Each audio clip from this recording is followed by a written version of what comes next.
Mm-hmm.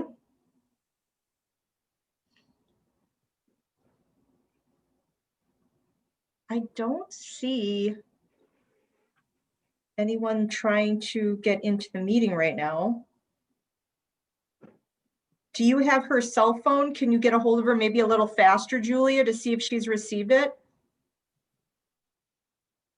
What? The link. I just Have her cell emailed phone. her the link to the meeting.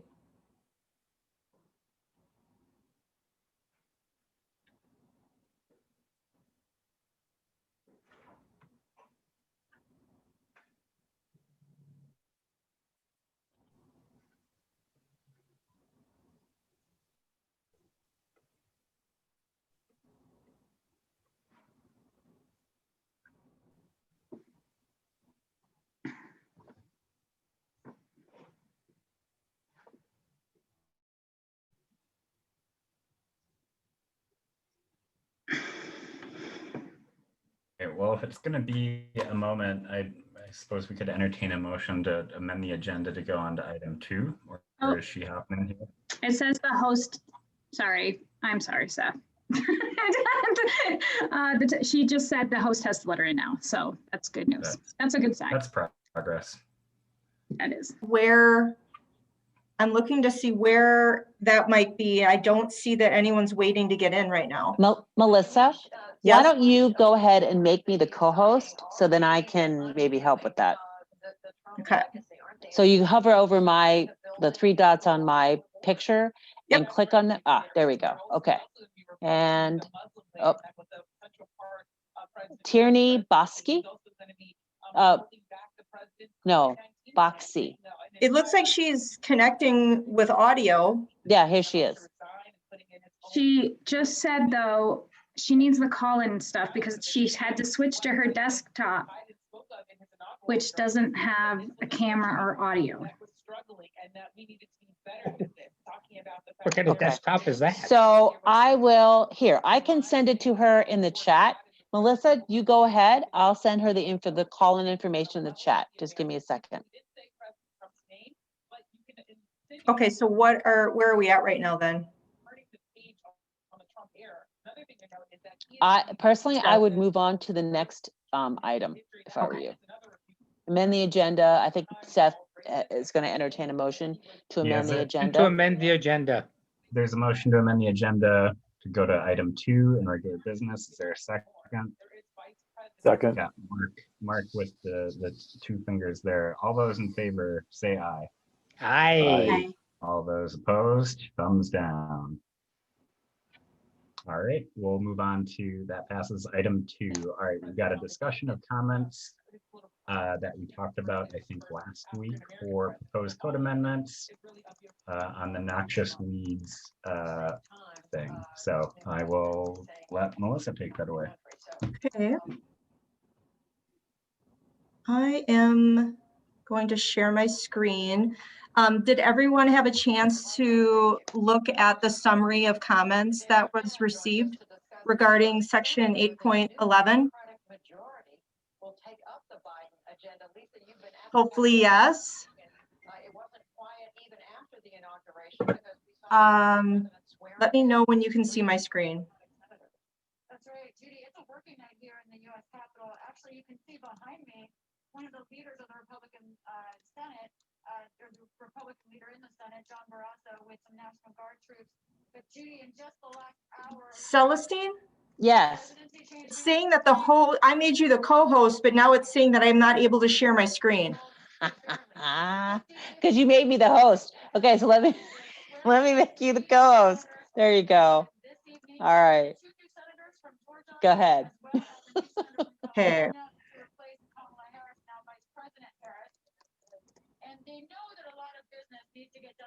Does somebody maybe need to mute their radio or something? I'm hearing that's the me. news. Yep. Oh, that's okay. me. Sorry. I was muted, and sorry, that was me. Okay. So just give you a background on why we are discussing this today.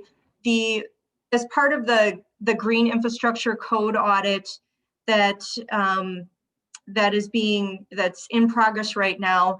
A consultant was hired to examine and audit quite a few of the codes to make them more green infrastructure friendly and just to provide maybe some improvements of certain areas of the code. So this particular code is about noxious weeds and maintenance of vegetation. The comments were solicited last month from members of the Sustainability Commission and also members of staff. So what I'm proposing that we do today, this evening, is we go through the various comments that were received. And if there's questions or discussions on any of these, you know, we have those discussions. And then the next step of the part of the code audit is that this particular code would go to Improvement and Services Committee for their considerations of the comments and steps going forward as far as where some of the changes might be taking place. And just to give you a little bit more background, we received comments from 3 members of the Sustainability Commission. And then the comments that we received from staff went to the development team meeting, which is senior staff. And then also a handful of staff members from Park, Rec, and Forestry and DPW also provided comment.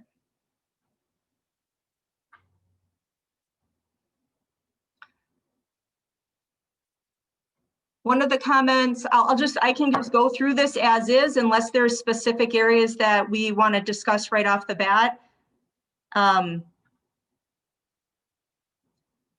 There was some comments relating to just a general comment saying maybe we should consider creating a separate section for the establishment of natural gardens and to have this section 8.11 relate only to maintenance of vegetation and noxious weeds. And then a lot of different recommendations regarding like which, you know, comment or actual language to remove from the code, which words to add, and potentially changing some of the definitions that are currently in the code. Recommendation to remove language that states which may exceed a height of a typical garden. You know, there's a lot of different types of typical gardens. So that was one comment and suggestion. In the findings, which is subsection 2 of 811, the recommendation to include language to support a healthy and diverse pollinator community, and to also to remove the words harboring of debris or trash. So I rewrote this section of the code, which would incorporate these changes up above. Now, just because I made these changes doesn't mean that that's what, you know, where they'll stand, but just to give you a better idea of what the findings would look like as far as this is sort of the lead paragraph of the start of this section. And if there's any discussion regarding this, we can talk about that now. I'd rather have comments as we go versus saving them up for the end. So Melissa, I have a comment Sure. regarding, you know, perhaps separating out the establishment of the natural gardens from this section. I think the initial intention perhaps of this part of the code was relating more to noxious weeds and you know, maintaining vegetation throughout the city. And to me, permitting and kind of establishing a natural type of garden or landscape is kind of a different entity. So I just felt that perhaps it would make sense for a separate section of the ordinance to talk about the permitting and the one about maintaining weeds and plants and things like that.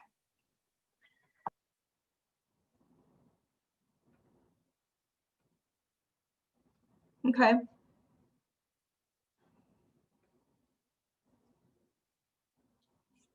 And at this point, I'm not sure, you know, because this was an audit of our current codes, you know, to add in maybe a different section or a whole nother actual new code. I'll leave that up to, that's going to be further staff discussion to see, where that could potentially go.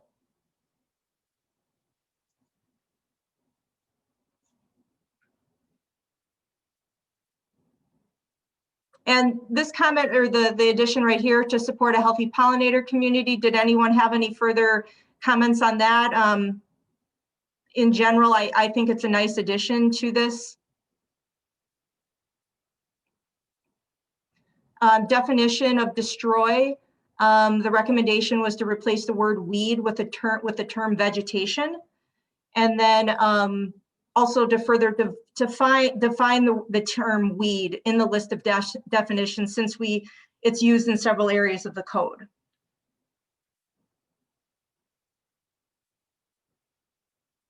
Definition of noxious weeds or grasses. We received a couple of comments in this area to also have it read noxious or invasive weeds or grasses instead of just having noxious weeds or grasses, and to also include the DNR invasive weeds website also as a reference in the code.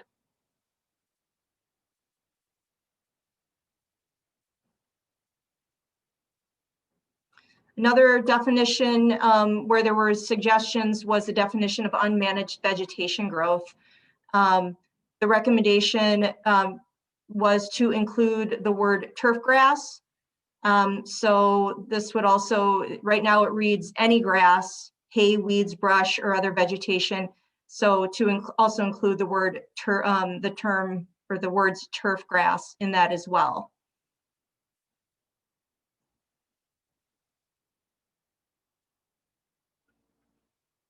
Definition of planned natural landscape area. Several comments regarding the height of the vegetation. I did want to spend a little bit of time on this because the comments that I received, I think, were they were understanding this as meaning that the natural vegetation may not exceed 8 inches in height, meaning it would be restricting native vegetation to 8 inches in height. But that's not what it means. It means that it may exceed 8 inches in height, meaning if you have something that grows 16 or 24 or 36 inches tall, that's fine because natural vegetation may exceed 8 inches in height. So I addressed some of those comments with the individuals that made those comments before the meeting in the last week or so. So I feel comfortable keeping that terminology in this version.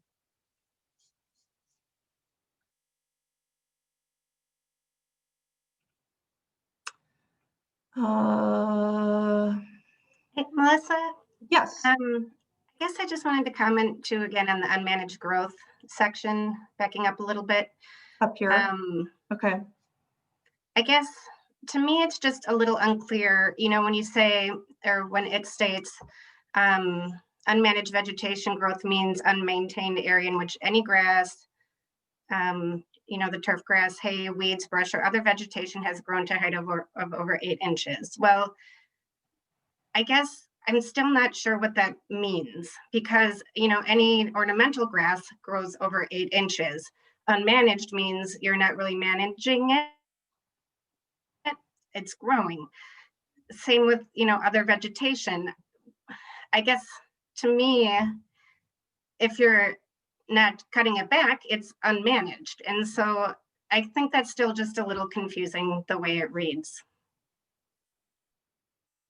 I agree, Corey. I think that makes sense. Maybe we can include something like a planned natural area or a planned garden or planned landscaping within the areas that are not included, such as the agricultural land. You're talking right down here where it says, this definition shall not include vegetation located on ag land, shoreland, environmentally sensitive areas, and then also planned and natural landscape areas. Is that the recommendation? I would say that, you know, I mean, that's my main concern, but also for people who, like Corey's saying, if they just have ornamental grasses in a ornamental garden, you know, that's a little different than a planned natural area. But certainly to include a planned natural area. You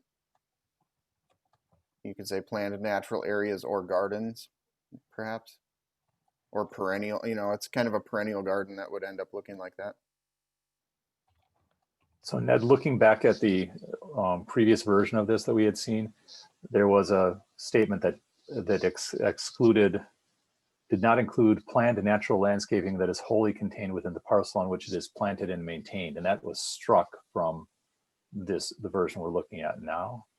But is that getting more at what you're actually looking at then?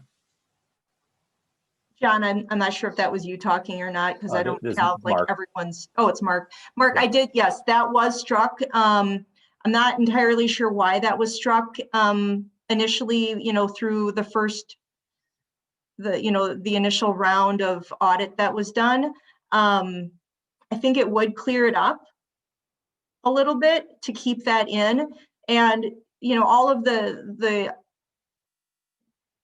suggestions that were made through that code audit are just that. Their proposals, their proposed language and their suggestions. So that was definitely something that, I mean, it's not anything that has to be kept out. So I made a note of that and highlighted it here just so that we can revisit that, and after the meeting, when these comments go on to the next group, that's captured. Was there any more discussion on this, the definition of unmanaged vegetation growth before we move on?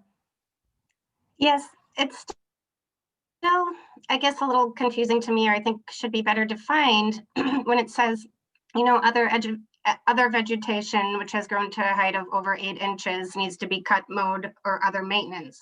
Well, how often does it need other maintenance? I mean, obviously we want turf grass to be mowed below 8. Again, I think it's kind of getting back to the ornamental grasses and the, you know, ornamental perennials and things. To me, it's saying that unless you're cutting them back on a regular basis to the height of 8 inches, it's unmaintained. So yeah, and I think, you know, my interpretation of this part of the code is this is for, you know, potentially vacant lots and you know, maybe properties that are being neglected, where there's language in the code to address those areas, those types of properties and parcels, not necessarily the average homeowner or residential person.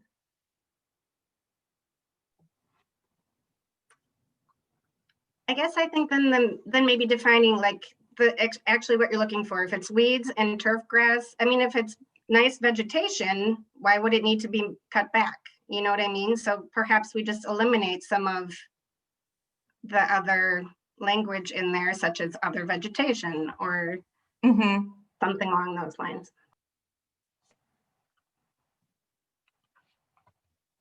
I don't know if this goes along with what you're saying, Corey, too, but down at the bottom, there's like in 8.11 6B4, it says natural planting areas shall be no closer than 3 feet to any property line.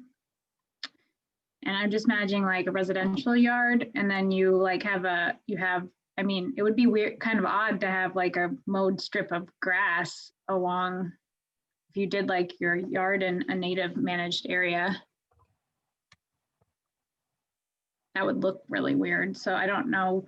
And then some yards are really small, so you're potentially just not sure why.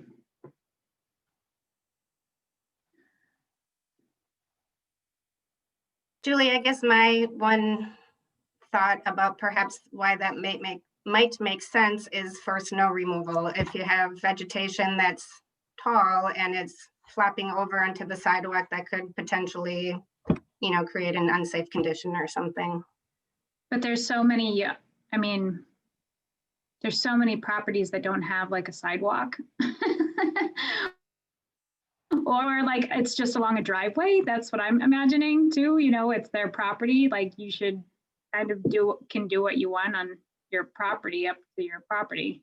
That isn't part of like a right of way.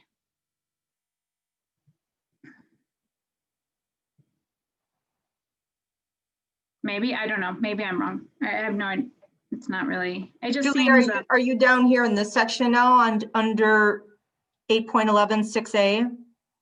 6B, 6B? 6B2.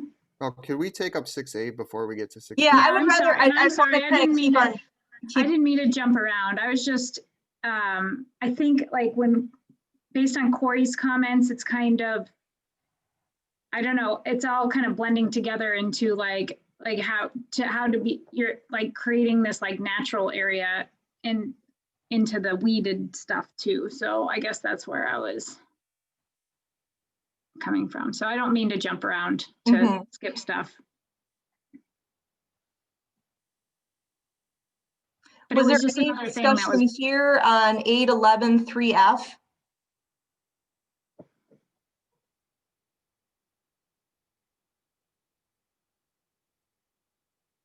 For a definition?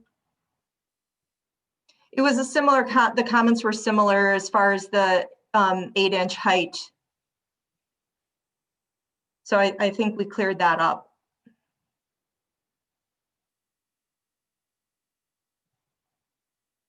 And then 8.11.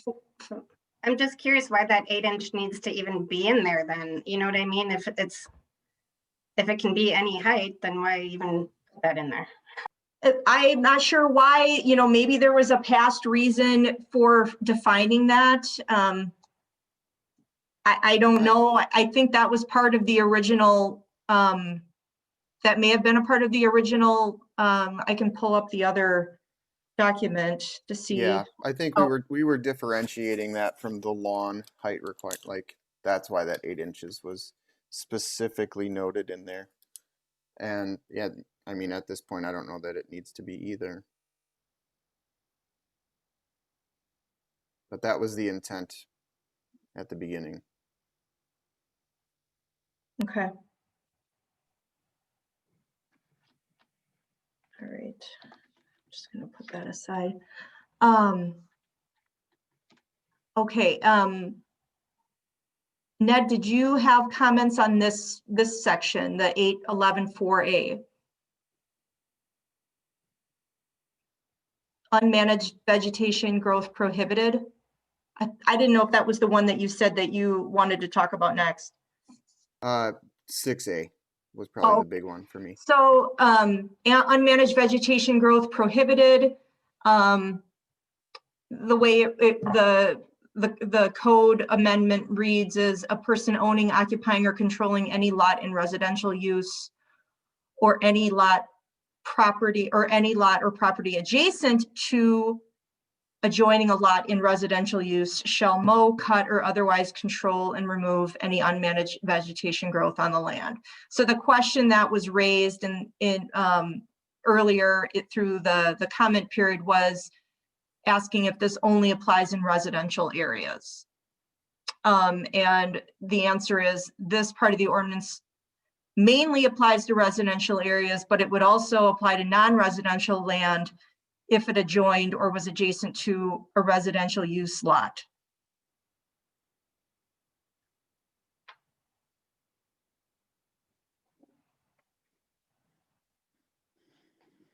And then moving down to 8.11 6A, planned natural landscape areas. This is the chunk of the code that addresses the requirements. Not, you know, now we're out of the definitions and we're into, you know, sort of a bullet point list of what a planned natural landscape area, you know, might include. 3 comments were received that disagreed with the 300 square foot or 5% of the gross area of the lot, whichever is greater. 2 reviewers misunderstood the meaning of the requirement as far as it's up to it could be, 300 foot or a maximum, or 5% of the gross area lot. So it can go over 300 square feet. It's just, 5% is what's being recommended in this audit for right now. But again, that's not set in stone. Could we stop there? Yes. Cool. I'm just wondering, where is that recommendation coming from? And then I have some suggestions for rewriting that part of Sure. Well, the suggestion came from JB Hines, our consultant. to reduce from 100% to 5% or 300 square feet. That would make it more environmentally friendly. I didn't write I'm just stating what I know. Okay. So, I mean, the thing is 100%, you're talking, every lot has a house on it that you're doing this potentially at. So, if you have a 10,000 square foot, it's not going to be a 10,000 square foot natural planned area. It's 5% of the total size of the lot. So, and even with 100% in place, there's still setbacks. So it would never be 100%. I understand that. I think we're just trying to understand like where the change came from. She recommended a change based on something from staff. So we're trying to understand why this is solving a problem that didn't maybe exist before. I don't know where she came up with that number. I did ask her about that. She said that, there's many towns that have fairly, some stringent, some less stringent natural planned area codes. So maybe she was getting this from a particular area. Again, it's just a proposed change. It doesn't need to be that way. So Ned, what would your suggestion be? That's what this, that's what the comment period is for. So adding meaningful suggestions is part of the process. Sure, thank you. And I appreciate you reaching out to us about this before it ever went to INS. We never had an arbitrary limitation before when we wrote this ordinance. We have limitations in regard to sight lines. We're looking at a potential limitation along the property lines. And, outside of that, if there's not a clear issue, I believe we need to respect the private property rights of people to plant what they want to plant on the, in a way that's not harmful to anyone, in a way that actually does good for the environment by filtering water, reducing flooding, providing pollinator habitat. To set an arbitrary limitation, I think would be antithetical to the work that we do as a commission, when our goal is to create more sustainable ordinances and recommendations for the city of Green Bay. So I would like to amend, there's the line in 6A on the kind of the red copy, I guess you could call it. It was 6A1, no, sorry, just 6A, where it had set up to four planned natural landscaping areas may be permitted on any one property with a maximum cumulative surface area of 300 square feet or 5% of the gross area of the lot, whichever is greater. I would like to change that, amend that to say, in regards to planned natural landscaping areas, no arbitrary maximum cumulative surface area or number of plantings shall be set by the city. Can you repeat that? I'm typing as your no arbitrary maximum.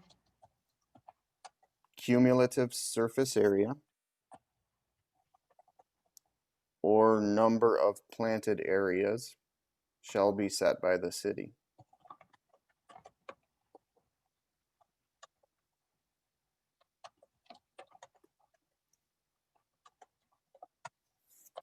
Okay. Right. Well, we can have rules about where they can't go, and I think that's fine.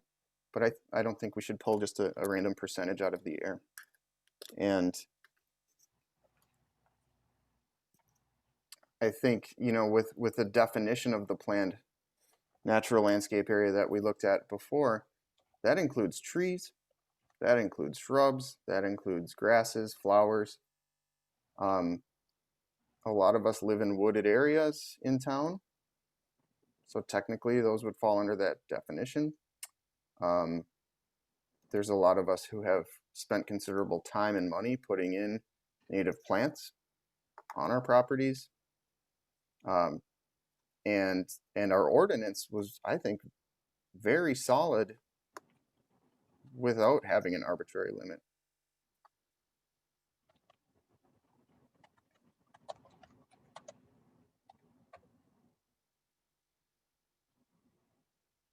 Okay, so just so you can see what I'm doing in my other screen, I'm writing in verbatim the comment that you just stated, Ned. Okay.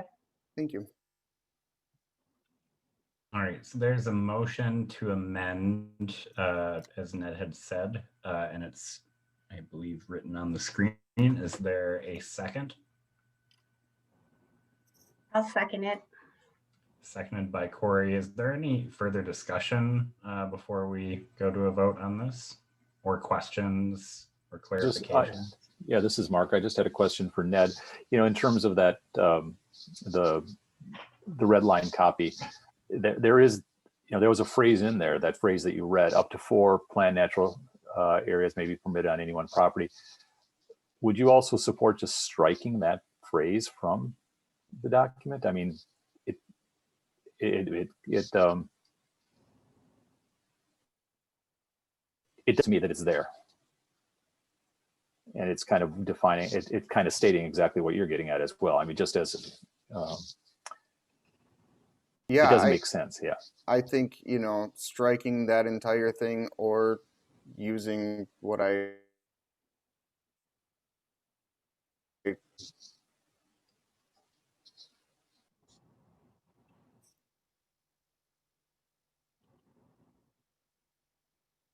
guess what would people like to see? No direction kind of given in there, or a stated direction from the city? I think either would achieve the same result probably, so. From what I can understand, the more open you can be, the more flexible, I think that is better.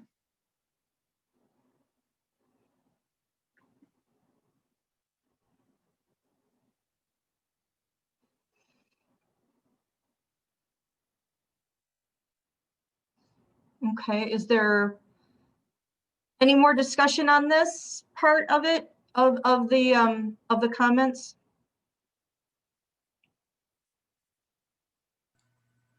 Otherwise, I can just keep We're going gonna be- through what was received. Were we still voting on the amendment? Yeah, we're in a motion, so we would, I think, need to vote on that right now. And then are we changing what you're proposing to strike what Mark proposed? Or leaving it as, is there gonna be an amendment within the amendment? I like having a stated position by the city, but I could go, like I said, I could go either way. Like, if more people just want it struck completely, please chime in. I'm fine either way. So Ned, just to clarify, you're looking at replacing this language with the language you proposed, and can I ask to look at that, what you were talking about again? Did you write that down, Melissa, or do you have it somewhere we can see it? What I wrote down, it wasn't specific language. It was no arbitrary maximum cumulative surface area or number of planted areas should be set by the city. And Ned, as I So understand it, if the recommendation is to just remove the language, up to 4 planned natural areas may be permitted and just strike that out, then, you know, if that's the suggestion, then I can make, you know, put that in there and have that go forward from the Sustainability Commission. And I guess I would go back and say I would support what Ned had proposed now that I see that language, and that with the understanding that that language is replacing the section that's highlighted in blue there. Is that correct? Yeah, that was my suggestion. Yeah. Okay. To replace that. All right. Any further questions on the proposed amendment before we vote on that? A question on what we're doing here. I thought we were just making suggestions. We don't have a final. That's correct. So I don't know if we really need to be voting on anything. We're just making suggestions here, and maybe when it's all vote on it. Because there's still more suggestions to make. And Right. we're in the middle of a process. I mean, I'm not sure why we're voting. Because each amendment should probably be voted on separately, don't you think? If we agree. But even that isn't necessarily done. We still gonna have other people looking at this, right? And possibly making even Yeah, it's more going to comments. INS after this. Right, so it's going to go to INS, and then INS will make recommendations based on the comments received, the discussions that are here today, and then it would go to the law department further. So to get more, you know, refined. Okay, all right. Well, again, if you want to do it section by section, I guess that's fine. I was just thinking we'd do the whole thing and then vote on the whole thing. But if you want to go section by section, whatever you want to do. I just didn't understand that first. If we have more changes and we agree with one but not the other, how do we vote on that? Well, yeah, the possible motion or the possible action is to forward these comments on based on what you've discussed today to INS.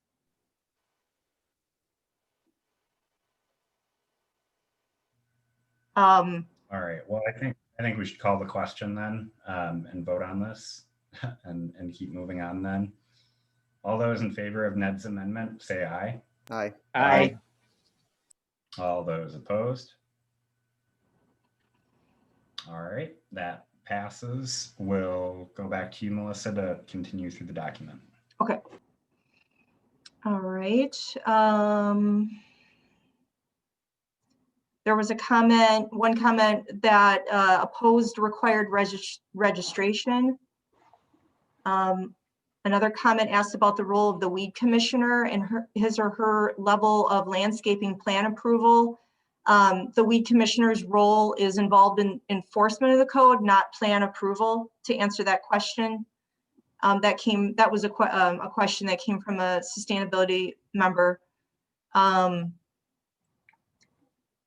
And then two comments asked about how and why a plan would potentially be denied, and MS is, you know, my comment. So a plan not meeting the requirements outlined above in sections 1 through 4 here, and then section B 1 through 4 would potentially be denied.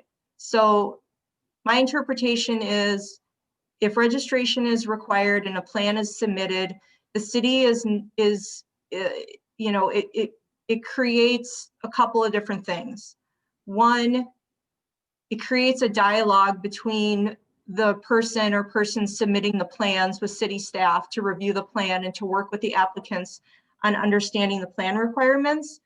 And second of all, required registration would also potentially offer that property owner some, I guess, reassurance and protection in the future if their yard was challenged by another neighbor. And that is where I see the benefit of required registration coming into place.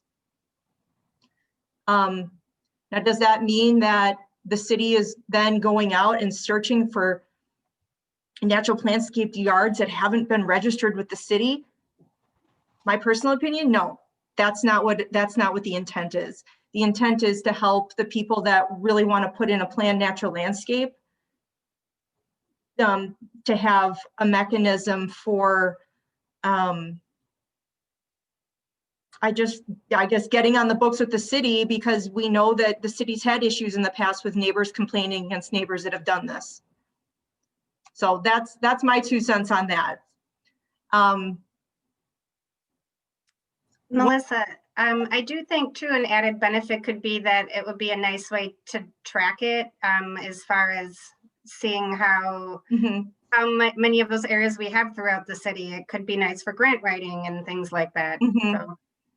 Yeah, that was one of the other comments that was received, is that the person that sent that comment and said they see potential value in having potentially the role of the weed commissioner being more efficient, to have that ability to document those properties via GIS, and being able to quantify pollinator gardens and rain gardens in the city as well. So that I thought was a very constructive comment and perception of that part of the code audit.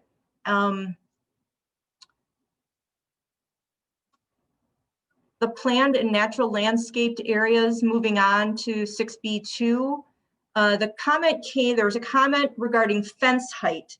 So one of the requirements of a planned natural landscape is that it will require some kind of edging. And there's a lot of different types of edging. Can be a natural edging, could be, you know, the old plastic stuff. It could be a fence, different things like that. So the question was, could it be the fence height in case of a property already having a privacy fence in place? Would that 3-foot fence for an edging requirement still apply in that situation? So I did a rewrite suggestion here, and I also consulted with the consultant on this because I thought that was a really good comment. The planned natural landscaping area must have a distinct and clearly defined border. The border may be any combination of mowed grass, fencing up to 3 feet in height, and a permitted fence installed along a property line. So if the property already has a fence in place, they wouldn't need to then put in an additional fence. Now, further into the code, just the next section down, there was another tweak that will help reinforce that as well, if as far as the fencing requirement. The location and the dimensions, I'm in this section right now, location and dimensions of the natural planting area, language recommendation for accommodating a property having fences. So the way it's written is the natural area shall be no closer than 3 feet away to any property line. However, where the natural landscaping area abuts a permitted fence along a side or a rear property line, no setback shall be required. So that would get us out of the potential of having, let's say you have a privacy fence along the side of your yard, but because we have this 3-foot setback rule, you'd have this strip of whatever, grass, mulch, ground cover, whatever. So if there's already a fence, then the setback wouldn't apply in that case for rear and side property lines, but not for front.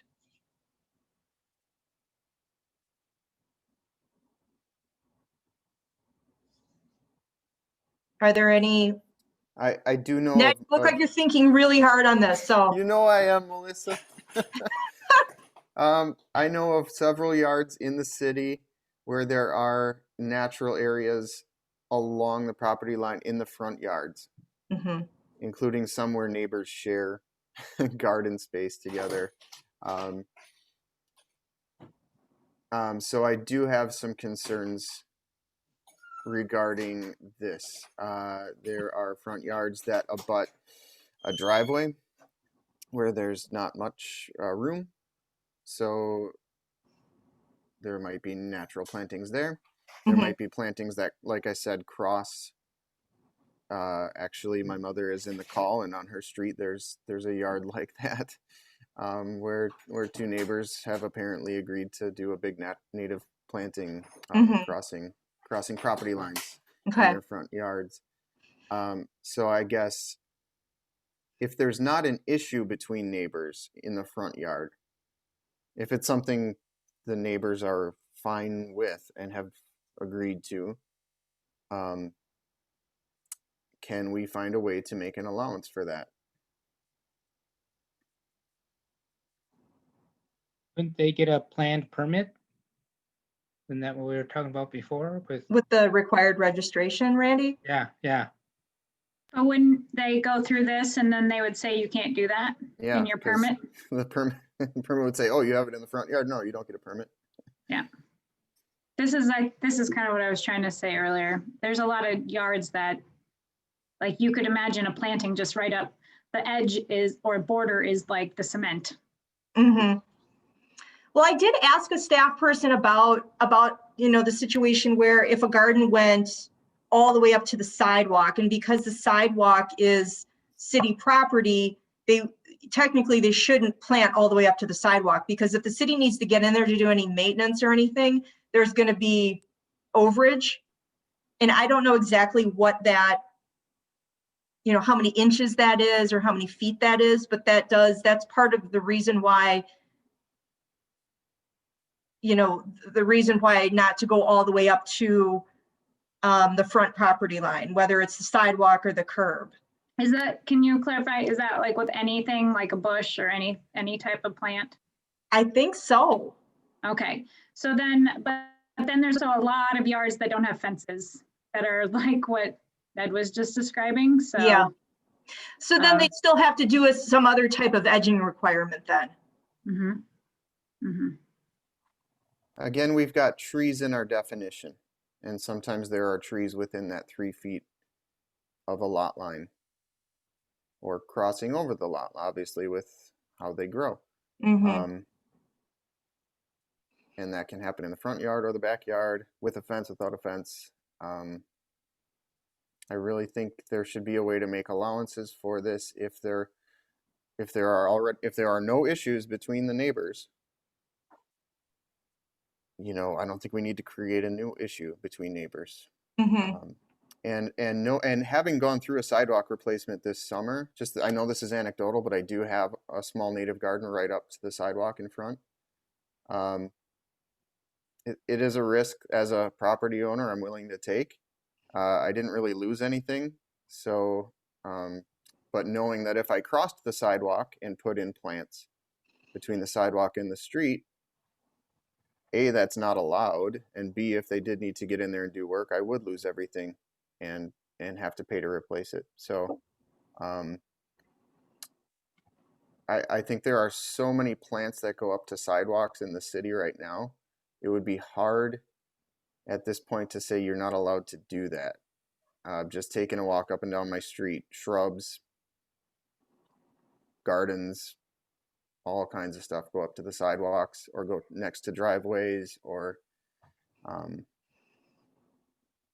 yeah. So if shrubs and trees and things are included in our definition, this is going to be really tricky to do, to enforce. And it's going to be enforced. I don't think there will be consistent enforcement.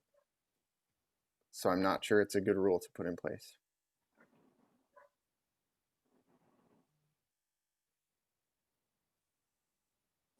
So if you had to sum up your comment in one sentence as a suggested amendment to this amendment, what would it be?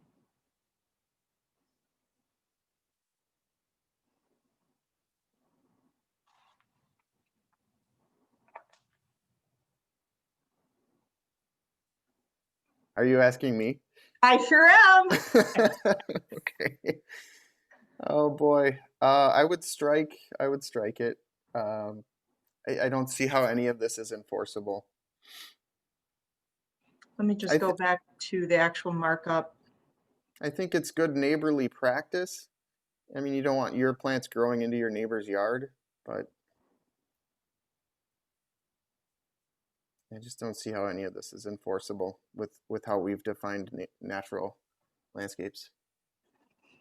Okay, so this is the part I believe that we're all talking about here. So location and dimensions.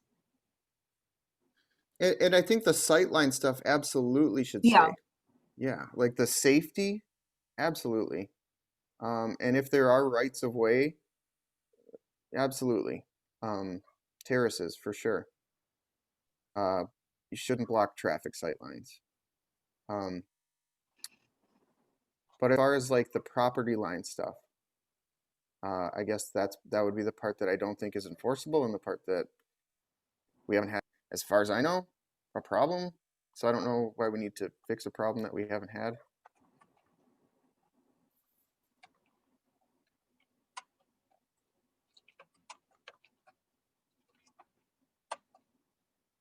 So eliminating the 3-foot setback is Mhm. from the front. Front and, yep, and the back. And I think in the blue there, it says along a side or rear property line. Okay, yep, got it. That's just back to where it was before, right? Mm-hmm. With no setback required. Where there's a permitted, where it abuts a permitted fence. Okay, sorry, I'm having a hard time seeing. You know, but in cases where neighbors have agreements with each other, I don't think it would apply in that case. Is what I'm getting from your Well, comment. yeah, I don't. When would it apply? Would it be a complaint-based system? Would it have to be somebody? That probably. Okay. Probably. I think that's where the 3-foot setback rule suggestion came in place, is because, you know, if you're planting all the way up to your property line and there's there's absolutely no setback, then, you know, it's probably created issues in the past. If you're Would you be able planting- to get a permit? Well, What's that? if registration's required, yes. Now, that doesn't mean that people are going to register. But the whole point of the registration is to encourage it in a positive way. Correct. So this would discourage me from doing that. So you don't want, right? Especially if you're saying that it only matters if it's complaint-based. Well, the way it's currently written right now, I think it's complaint driven. The enforcement of it. You know, so if somebody registers their landscape and puts a landscaping plan together for this, and the city sees, well, look, you have it all the way up to your property border. We do have a 3-foot setback. And they say, well, I have an arrangement with my neighbor. Well, then maybe that's, you know, the neighbor gets involved then, and it's a joint permit. I don't really know how it's all going to play out, but, and I don't know how common it is for neighbors to have agreements with each other either. I just don't understand how like a non-native turf grass is more desirable. It's still vegetation. It's still oftentimes filled with weeds and things that creep over into your neighbor's yard as well. And so I just don't understand why native plants are being picked on, I feel like. Yeah. You know? To me, I think it really comes down to a lot of people's aesthetic preferences. It does. And I think we're at a time right now where it's important to teach and educate people about the importance of native plants and to get away from the typical green lawn that is it's not good. You know, the amount we have of turf grass being maintained throughout the US is terrible for our environment. And so I think the easier we can make it for people to plant as many plants as possible, the better. Mm-hmm. I agree. I'd like to make an amendment to strike number 2, the entire thing. Of the redlined one. That entire, just keep 1 and 3. under location. So 6B42. 6B42, exactly. Yep. I would second that. Right, so there's a motion by Ned and seconded by Mark. Is there questions or further discussions before we vote on this recommendation?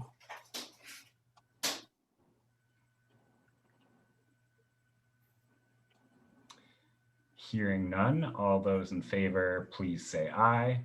Aye. Aye. All those opposed, say nay. All right, recommendation passed.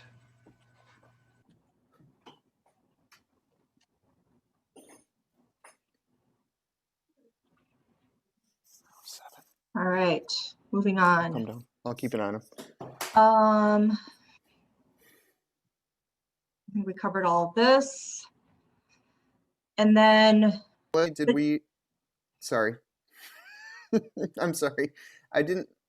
Did we keep that required permitting? Was it still required or was it voluntary? Up above.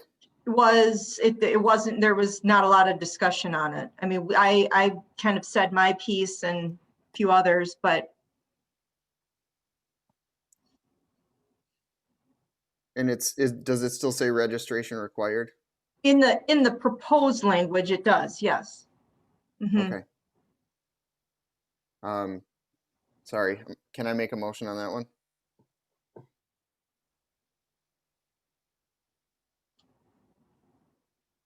I think as far as enforcement, again, I think registration needs to be voluntary.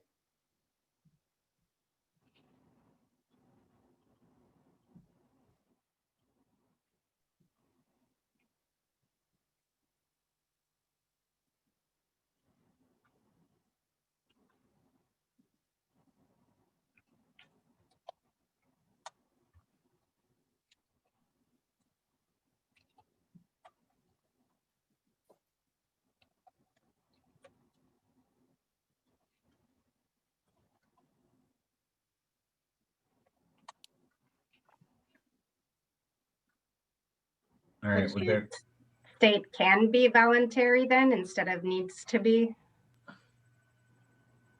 Or something? Maybe voluntary.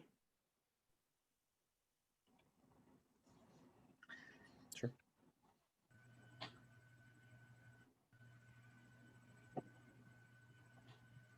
Well, the way it's written right now in the, let me see if I can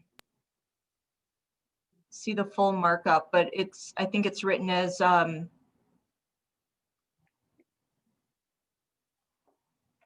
don't know if It's it says, still, go looks ahead. like it's, oh, I'm sorry, it says same, but I don't know. Oh no, upon registration with Department It of Public says Works. may implement. And then I don't think it says anything right here about registration. Oh, but it does say upon registration with Department of Public Works. May implement a planned natural landscaping area. Mhm. So I would say striking upon registration with Department of Public Works or making that voluntary. Registration is voluntary. Or Ned, again, maybe instead of, okay, so if you strike the word required, and just so this is labeled registration, then a person, and then there was a section in there that said, on their property may register their property, may actually bring back some of the language that was stricken, may implement a planned landscape area, and leave it at that. But for certainly there's some registration required to just registration, and then a person may wishing to. I'm trying to phrase this. What if you said may be implemented and registered by the Department of Public Works? Or something along those lines.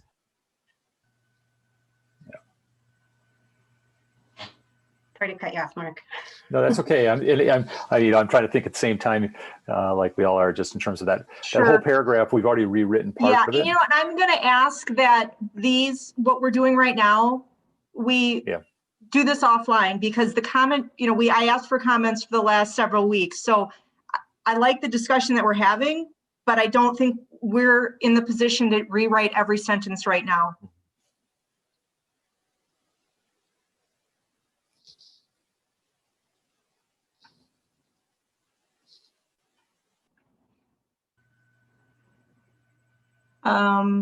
The other areas, the general comments that were received from city staff was discussed at the development team meeting, which is senior staff.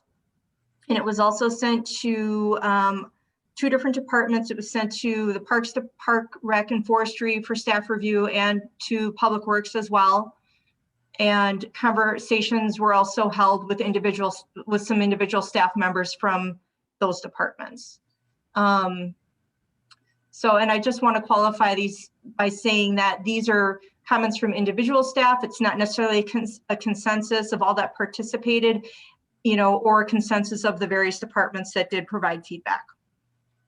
But they were asked for, to make comments. Some general questions. How will the city address noxious weeds and invasive species on city-owned parcels? That was a question that came up. I don't have answers to all of these, but I just thought it would be beneficial for everyone to hear, what some people are thinking. Staff member not in favor of required registration for planned natural landscape plans. The right-of-way ordinance must be looked at to determine if plantings would be permitted in the street terrace, which we know they're not permitted in the street terrace, but also we need to also look at the right-of-way for sidewalks and curbs and things of that nature, to make sure that the code reflects that as well. Another comment, they thought that the procedures that were outlined as far as the things involved with developing a planned natural landscape area made the procedures are now clear with the amendments. Could language be added for areas with rat abatement issues? And could a plan be denied for only using one species of native plant? And should language be added to specify a diversity of native vegetation in a plan? I don't personally think we should get that specific on the types of native plants that that go into a plan. So I would not be advocating for a plan to say, it has to be 50% of one, it can't account for more than 50% of one species or anything like that. I think that makes good sense to have a diversity of species. But with this particular question that came up, that's how I would be, that the recommendation I would make is that we're not specifying the species mix of a natural landscape area. And then another comment was that the problems usually creep in when parcel ownership takes over. And another comment was, maybe we should add incentives for those who implement natural landscape areas with a tax credit or something else. And I don't really know much about that, so I can't speak to that last comment as far as the types of incentives that could potentially be offered for property owners.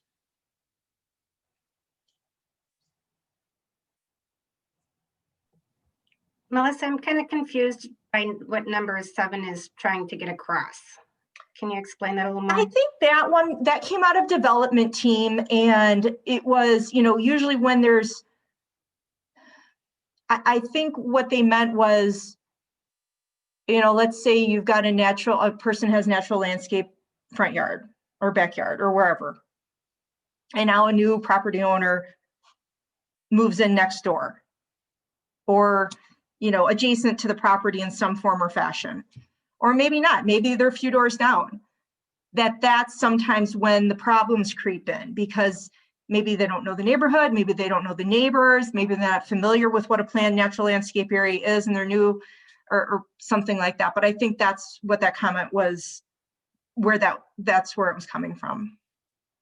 Is that the problems that maybe have cropped up, that have bubbled up to a level of complaint status, you know, that maybe that's where they start, is when you have a new, somebody new move into the neighborhood or move in next door. Okay, that makes more sense. Thanks. Melissa, I would just like to add that point number 8 from the city staff actually seems to suggest where registration would actually make sense Mm-hmm. if that was something they wanted to implement.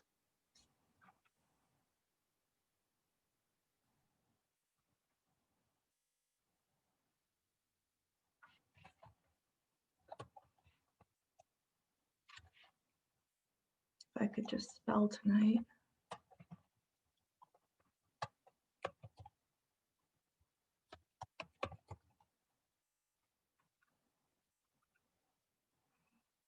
Okay. So that's it.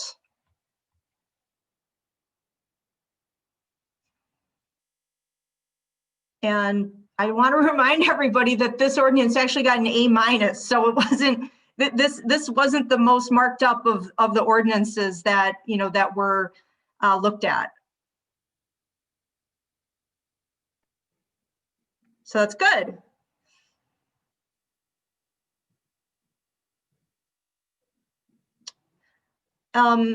So the next step here is if there will be a motion, you know, to have a motion to take all of these comments and then all of the comments and discussion that were had tonight and to now send it to INS for their examination. So moved. Motion by Ned. Is there a second? Second. Does that Second by- include, did we clean up the registration, or that gonna get cleaned up? That language for the registration, that will be, I think Melissa was taking our recommendation as kind of a general idea, and then and the language needs to be cleaned up at INS or through legal, probably. Mm-hmm. okay. So who initiated that motion? Ned, and then seconded by Randy. Okay. All right. All those in favor, please say aye. Aye. All those opposed, say nay. All right, go ahead and click approve.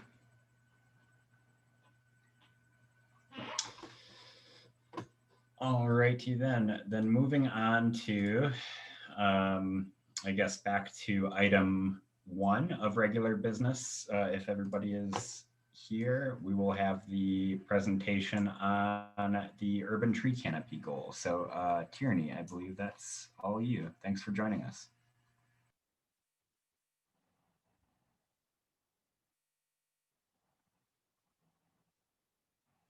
Do we need to a motion to open the floor?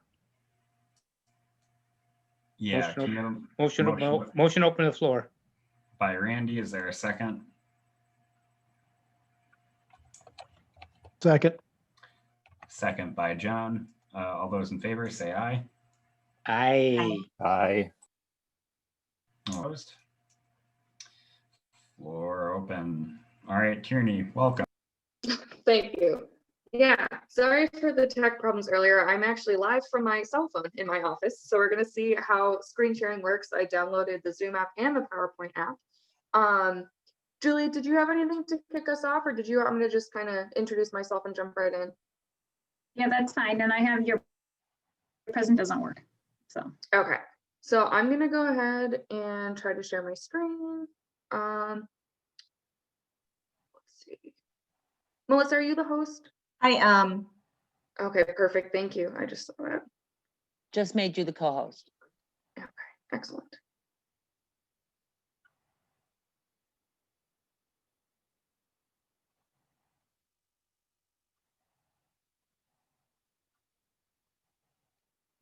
All right.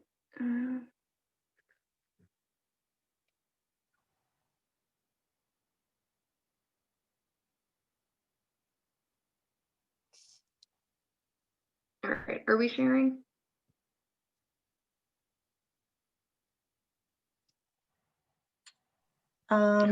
No, Tierney, not yet. You want to go ahead and send it to me, or Julia, do you want to send it to me? Or I can just run it. Okay, here, let me Julia make has you it. the Yeah, we'll co-host. just get that. Let me that just would be make you the Celestine, co-host. you're controlling the host right now? Evidently. Okay. There we go. And quick, Tierney, you're going to introduce yourself. Is that correct? Yeah. Okay. So Julia, if you want to go ahead and just get to slideshow and to kind of move through. Yeah, so my name is Sorry, real quick. and Are people I'm seeing a the? second. Okay, thank you. Yes, but we're seeing presenter view, but that doesn't bother me.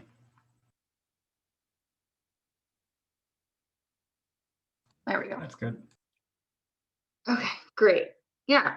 So I'm Tierney. I'm a second year PhD student at UW-Madison in the forestry department, getting my PhD in forestry.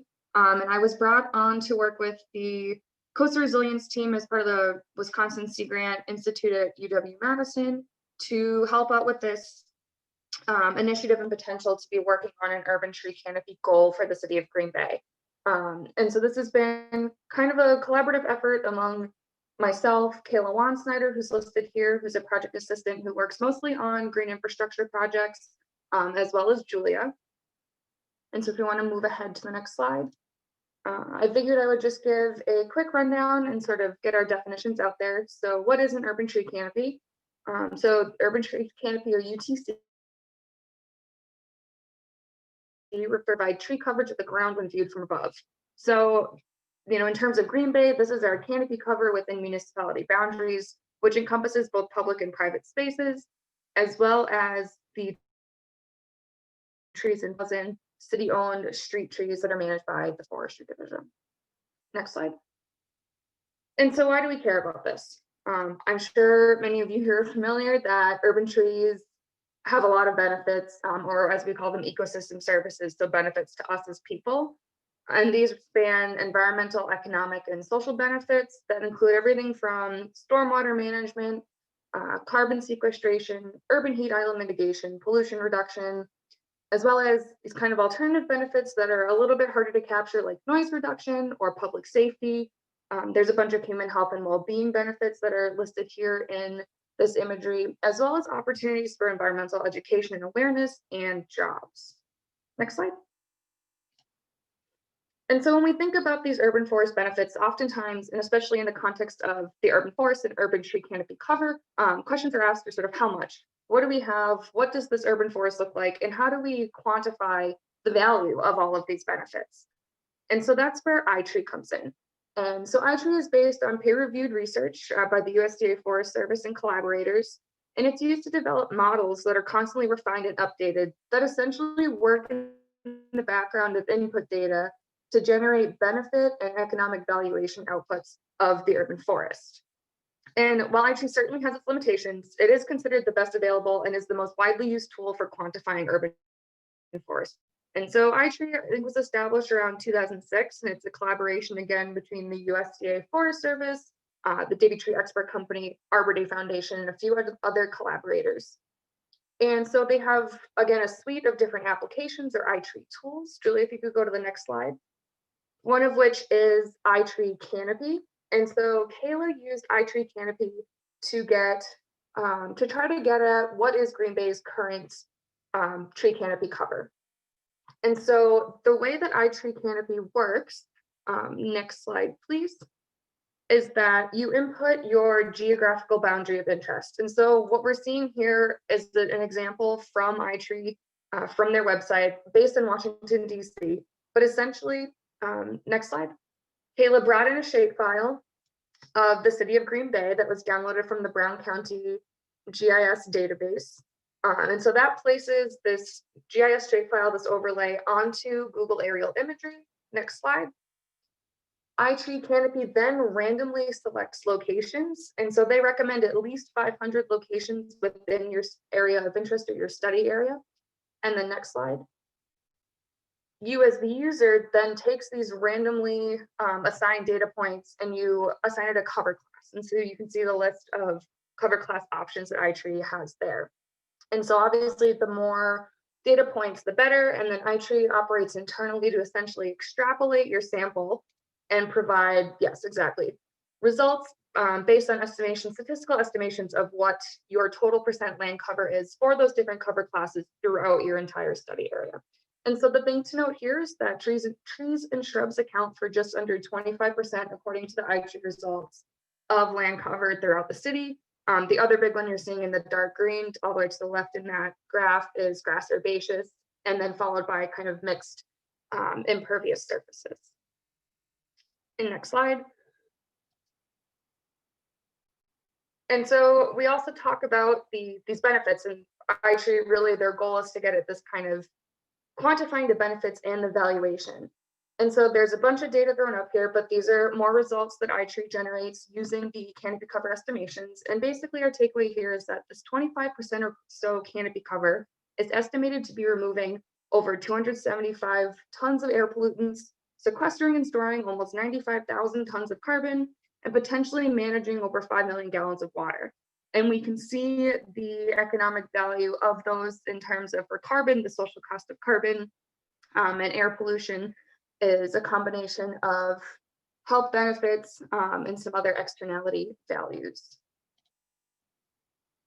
And so a next step for that first piece before we move into the street inventory is just that we're going to be looking at kind of sectioning the city into different segments to look at different sectors, so public versus private, and then also different land uses such as business, industrial, and so on, to kind of figure out, you know, where the urban tree canopy is concentrated and where those benefits are really kicking in. Okay, next slide. Another way we can look at our urban forests, again, I mentioned those 36,000 public street trees. So these are trees in public rights of way, as you can see going down the road, headed towards Lambeau Field, that are managed by the Forestry Department. And the great thing about the city and their street trees is that we have a digital inventory of each of the trees that, that has a whole bunch of information about each tree, including its species, size, condition, maintenance requirements. And so we have this data from 2012, 2017, and the Forestry Department is continuing to update that and transition it fully into ArcView. And so in 2012, it's mostly kind of spreadsheet data, whereas in 2017, we have this really great specially referenced GIS data, and that's being built upon now in that transition to ArcView. And next slide. So using the 2012 data, the Wisconsin DNR implemented the iTree Streets application, which is no longer in use. It's a legacy application that's kind of been, I think, done away with in light of more refined and user-friendly applications. But they did run a report using that 2012 inventory data. And so we're seeing a lot of the similar information that iTree Canopy puts out, you know, things like the stormwater runoff reduction, air quality improvement, CO2 reduction, but we're also capturing energy savings and property value increase. So again, there's kind of pros and cons to these different tools and different limitations and opportunities with each. And the other neat thing, as you can see on the trunk of that tree, is the top 5 most commonly planted species. So there was a bit of analysis going on to see kind of percent composition and species diversity. And again, this is just our street trees. And so that full report, I have the link there and it's at resources at the end if folks are interested in checking that out. So on the next slide, what I've been working on alongside of the work that Kayla's been doing is getting ready to do this kind of inventory analysis and comparison. And so you can see on the left-hand side that, as you might imagine, there were more trees in 2017 than 2012. And that number again is currently in 2021, approximating 36,000 trees. There's also greater species diversity in 2017 compared to back in 2012, which makes sense. This is right in line with the Forestry Department's goals to expand species diversity especially in light of pests and disease. So pests like the emerald ash borer. And you'll see that directly reflected in these percent composition side, where you're seeing less of both ash species, and this kind of shifting of percentages where these 5 species are still the most common in each year, but there's less percent composition of each, really reflecting that kind of influx of that even though there's more trees, there's more species diversity. And so my plan is to use the kind of flagship tool iTree Eco, which is essentially kind of a more refined and updated version or alternate version of iTree Streets, to look at the 2017 inventory data and eventually the most current ArcView data set. And next slide, please. So thinking about urban tree canopy, what it is, a sense of what it looks like in Green Bay, what does it mean or what goes into developing an urban tree canopy goal? And what I really like to highlight here is, according to iTree Canopy, we're at about 25% canopy cover. A lot of cities really push for 40 to 50%. 40% tends to be the percentage that's really kind of slung around in the urban forestry sustainability world. But the question here is it doable? Is it plausible for, in this instance, Green Bay? And if the city were to develop an urban tree canopy goal, it really needs to be customized for achievability, and should be based on our kind of baseline climate, what the land use is, and also looking forward down the road. So a changing climate, perhaps we're anticipating a warmer and wetter climate. How can we use trees to mitigate that? What kind of trees should we be planting? Where should they go to help that? As well as other community specific goals. So perhaps we'd like to be addressing socioeconomic inequities across different neighborhoods, as well as efforts to support beautification and community revitalization. Next slide, please. And just to kind of pull us out for context, I mentioned that sort of 40% is most oftentimes identified as the goal. And we hear this because many cities around the country are kind of defining these urban tree canopy goals. And so we listed some of them here where you could see what the initial canopy cover was, the year the goal was kind of assessed and established, the percent cover or just the cover goal that these cities are trying to have, and their timeline for doing so. And so again, you kind of see how it is customizable and essentially what makes sense for these different cities and what is doable. And next slide. So what does this mean for Green Bay and where do we go from here? Kayla, Julie, and I have talked about having an opportunity to improve our GIS data, having the most updated land cover data, where we'd be able to actually have that, versus using Google aerial imagery if we're able to get our hands on our land cover in GIS. So we can start, really honing in and quantifying what those land cover classes look like. Leaf on aerial imagery would be our pie in the sky goal. That, as well as looking at our current tree inventory to kind of, we have our past and seeing some, differences over time to 2012 to 2017. So, really, where are we at right now? What's our baseline? And again, identifying, coming to you all as a sustainability commission, what are your goals? What are your questions, concerns? What do you care about? And then, of course, including and engaging with the community. Again, thinking about, these alternative kind of less captured benefits of trees in terms of beautification, revitalization, and just in general improving the community and making sure those benefits of trees reach the people they're intended to reach. And so with that, I'll have Julia pull up the last slide that has mine and Kayla's contact information.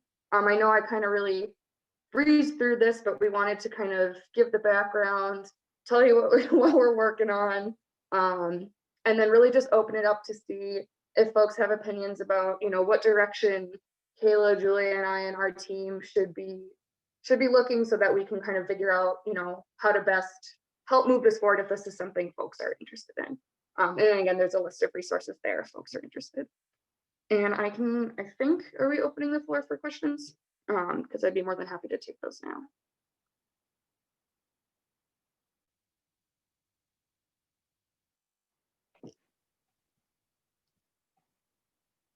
Do you want me to keep the presentation up just in case someone wants to refer back to a slide, or? That's up to you.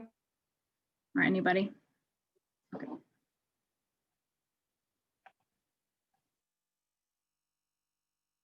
I know our city foresters were on the call. I believe they still are, or on the meeting. I don't know if we need to open the floor to allow them to comment too, if we want to do that now. The floor's been Whatever. opened and their staff, they can speak at any time. Thanks.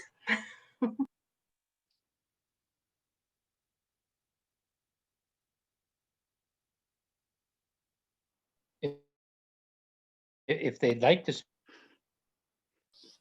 Well, since they're all shy, I have a question. This is Mark Walter from. So who sets the goal for Canopy? You know, the 40%.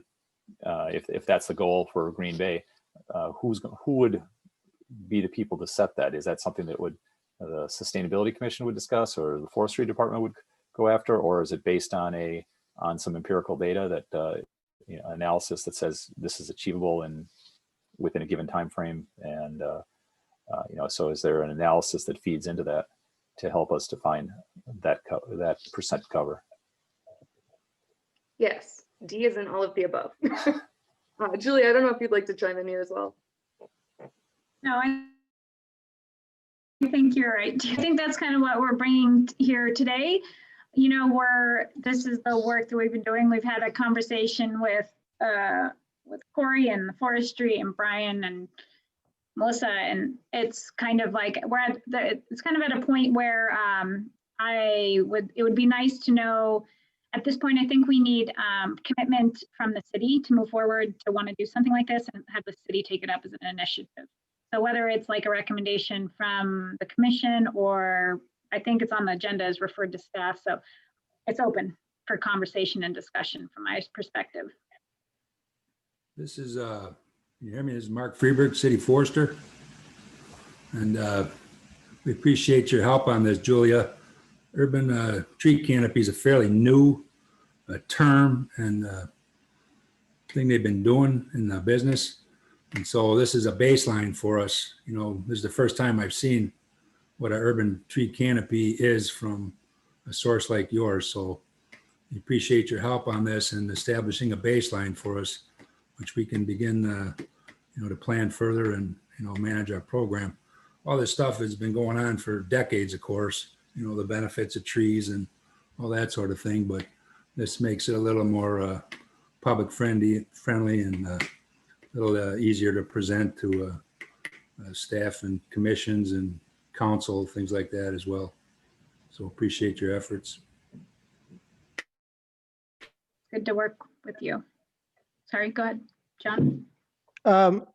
My question is there literature out there showing, or is this almost too new?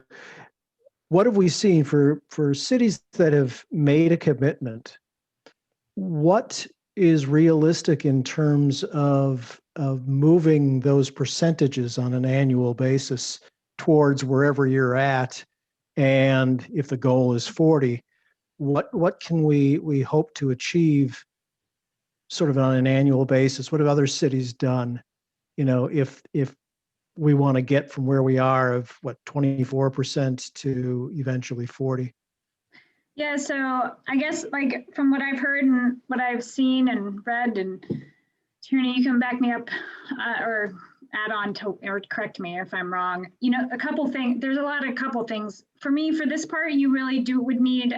We want something achievable, and so the next step to even figuring out, say we just throw out 40 as a starting place, then we would want to do more detailed GIS analysis, and then that's when you kind of get to understanding like, well, where are the opportunities? Where's the low-hanging fruit to put trees? First of all, that's where you want to start. You want to start with areas that are easy, and what are places that are never going to be able to have trees, and then what community benefits that people really care about, and then where would those go in the city? So there's just like a next level planning element I think that's missing to determine some of those questions. And then also I would say in that we have heard already, there are many benefits to trees. There's also city, and Mark and Brian can speak to this more, but there are considerations moving forward for municipalities to do more trees in terms of maintenance and annual maintenance, and then is probably the biggest item to consider, I would say. So thinking about that in terms of budgets and how that would move forward for a city is probably one of the more limiting factors. Yeah, and there's a lot of, I mean, there's cities across the country also establishing like million tree planting goals. And the last thing, you know, we're advocating for it here is just go plant thousands and thousands of trees everywhere you can squish them in. I mean, Brian and Mark will tell you, you know, right tree, right place, kind of all the rules of urban forestry. And I think, John, getting back at your question, you know, when people talk about like optimal canopy cover level, that'd be like planting a tree every single place you can plant them. But like Julia mentioned, like you don't always want to do that because there are like, you have to pay your cost and benefits. I mean, there's a lot of research and resources. Kayla and I haven't gotten to the point of distilling sort of like an average and kind of how those, like how you would essentially benchmark. Our kind of first step was figuring out, you know, what would be a reasonable canopy cover goal if it was something we were to pursue. And then I think the next phase and like the next bit of research we would be doing would be digging into the literature, other cities' plans. You know, a lot of that stuff you can find online, which is great. And it's oftentimes distilled in other urban forestry literature.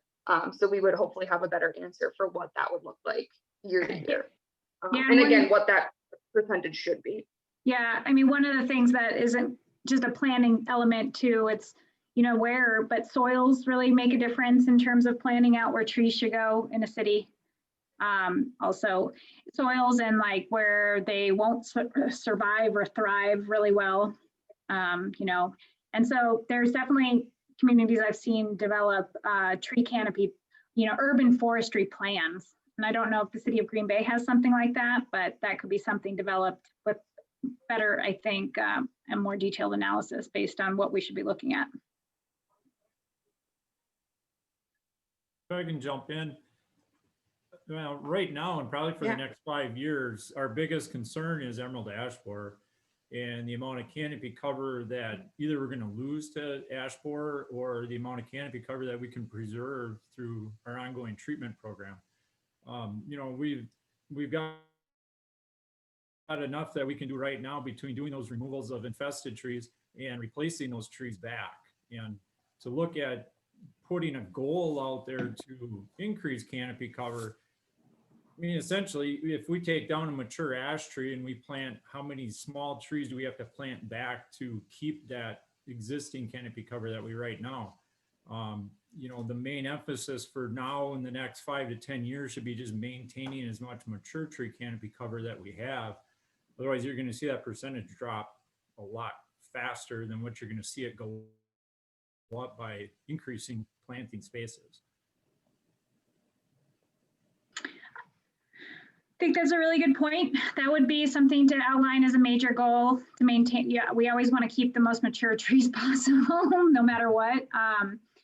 I think in addition, though, this would go, urban tree canopy goals should go beyond just what the city owns, and it should be a citywide thing, because there could be a lot of opportunities on residential properties potentially. There's a lot of, you know, developed areas that have been converted from ag fields, and there's a lot of room for, I think, improvement in tree canopy just in residential areas that, you know, used to be forested, but now they're just a suburb that's redeveloped over ag field. So I think like really looking at like those opportunities and having the city invested in saying, you know, there's a lot of benefits, and where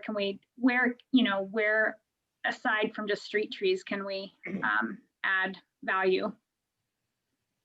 And I would second that. I actually just came across an article. Wasn't anything official, you know, no peer-reviewed journal or anything, but it was kind of a response somebody had to the tree planting efforts in Milwaukee and just the challenge of, you know, private residences and private properties having more trees on them than what the city actually owned. And so I think Julia makes a good point there that if, you know, maybe having some sort of goal or plan that kind of encompasses and includes those private spaces could also be potentially an area for low-hanging fruit that takes the burden off of, you know, you guys, Brian and Mark, your team shoulders too. Yeah, for sure. You know, certain new subdivisions and things like that, those would be great places to target. As far as doing any type of canopy cover analysis for private property, that's something that we haven't done. If that's something that you could parse out of that canopy cover study that you've done already, or would that be a separate study? So that is a next level detail of analysis that would take some effort. So one of the things that kind of got this even going quicker was when John brought up at our last meeting needing an urban canopy cover percentage for the greenhouse gas emission calculation for the city. So that kind of got it going, and the metrics they use in that calculation are slightly different, or they are a little bit different than what we would use potentially to do a further analysis for tree canopy. So there's one thing. So Kayla was going to start working, and we're going to meet with John to figure out if we could tackle that first, because it seems like it's doable and easier. When it comes to doing like a more detailed, I think a GIS analysis, I think it's to be determined, like to what level we might need to seek a grant or have a more concerted effort rather than having it, but then having a C grant student assistants, graduate assistants helping with this project. So I think that's like the next, another level of discussion. So coming here today, we wanted to show people what's been going on, but really like we might need more resources and more of a concerted effort to bring together a team to work on this and figure out how to actually make a bigger plan or in a more detailed analysis. I don't think I said that really well, but that's kind of the gist.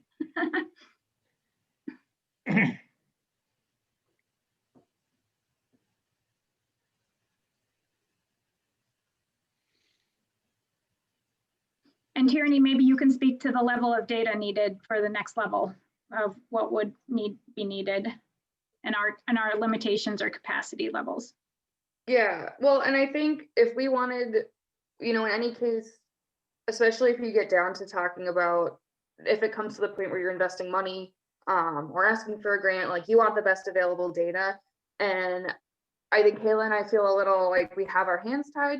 Something like iTree Canopy is obviously not perfect, and that's really an estimation for what that product's putting out. And so that's where Julie was mentioning, you know, do we write a grant to get more fine-scaled GIS data of canopy cover in the city currently? You know, what do we have? What can we work with? I think it does sound like if we, you know, had shape files or just designations for what's public and private, we could do the same, like Ryan, you had asked, the same iTree Canopy analysis, where we're able to maybe bring in shape files into iTree Canopy that designated the difference between public and private. It just, I'm worried that that's like going to be a little too complicated and cumbersome for that application because it is such like a simplified product. So that's where we talked about, you know, can we move this into totally like ArcGIS? Can we get a layer that has, you know, public versus private parcels or those different greenhouse gas emission parcels?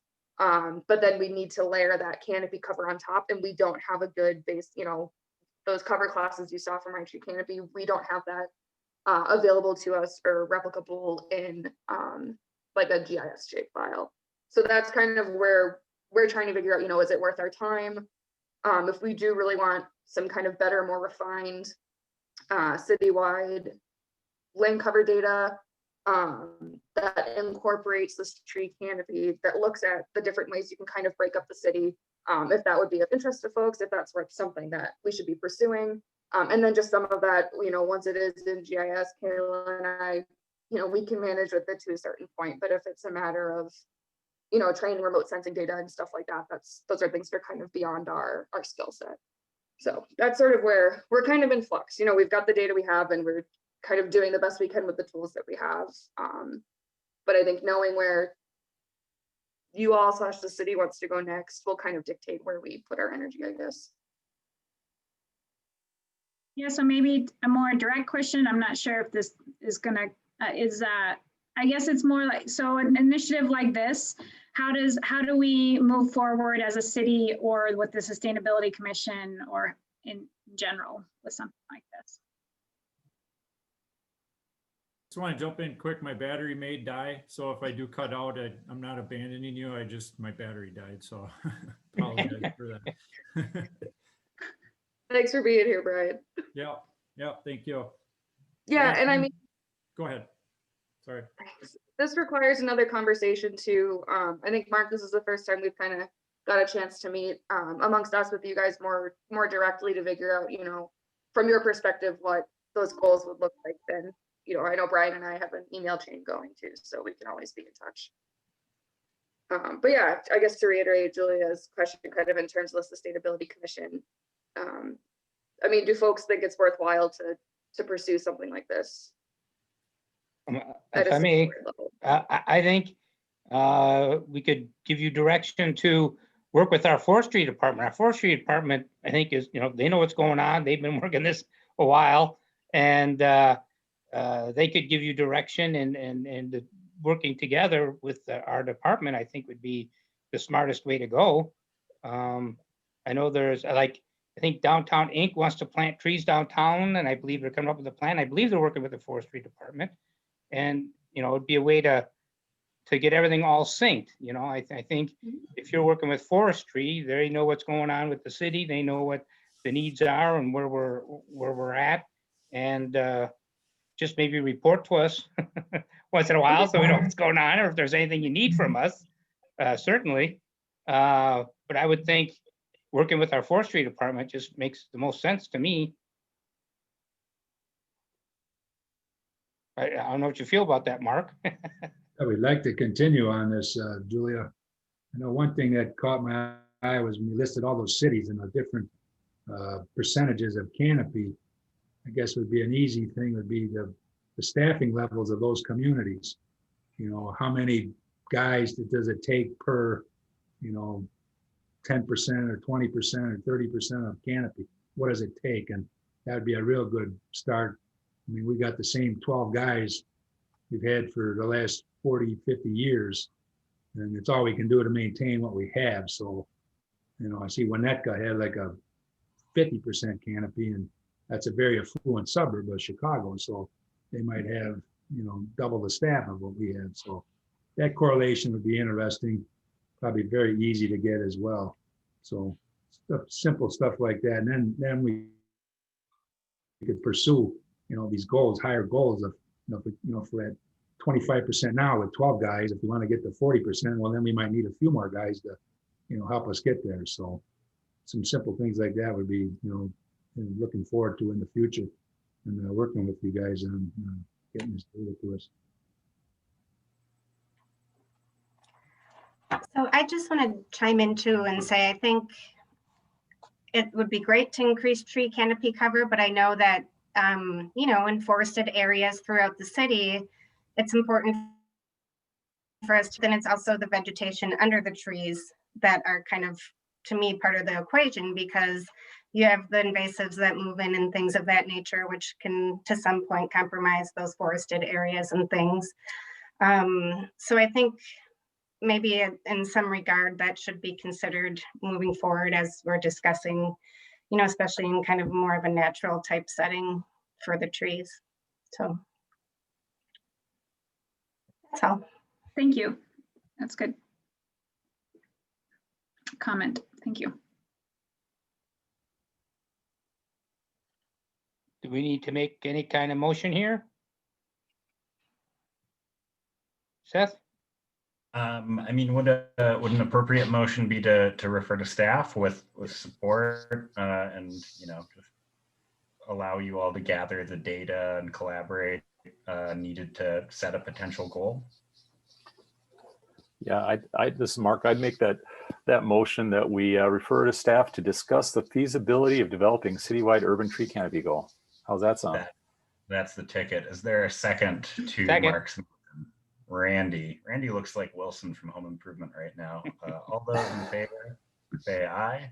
Aye. All those opposed? All right, great. This is really exciting. Thanks everybody for presenting on that. Thank you. Yeah, thank you all for having us. All right, so we will move on then to Thanks, Mark. item 3. World Water Day resolution discussion and possible actions. Ned and or Julia that are bringing that forward. Sorry, yes, yes. I can talk about it. If is there a way to display that one, Melissa? Thank you. Sure. If I have the ability to share my screen or if I have to ask, hang on. It looks Right, like you're yeah. still a co-host, Melissa. Just hang on a sec. Let me see if I can do this.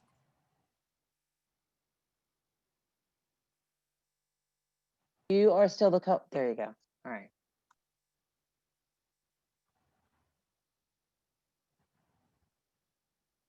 Can everyone see that?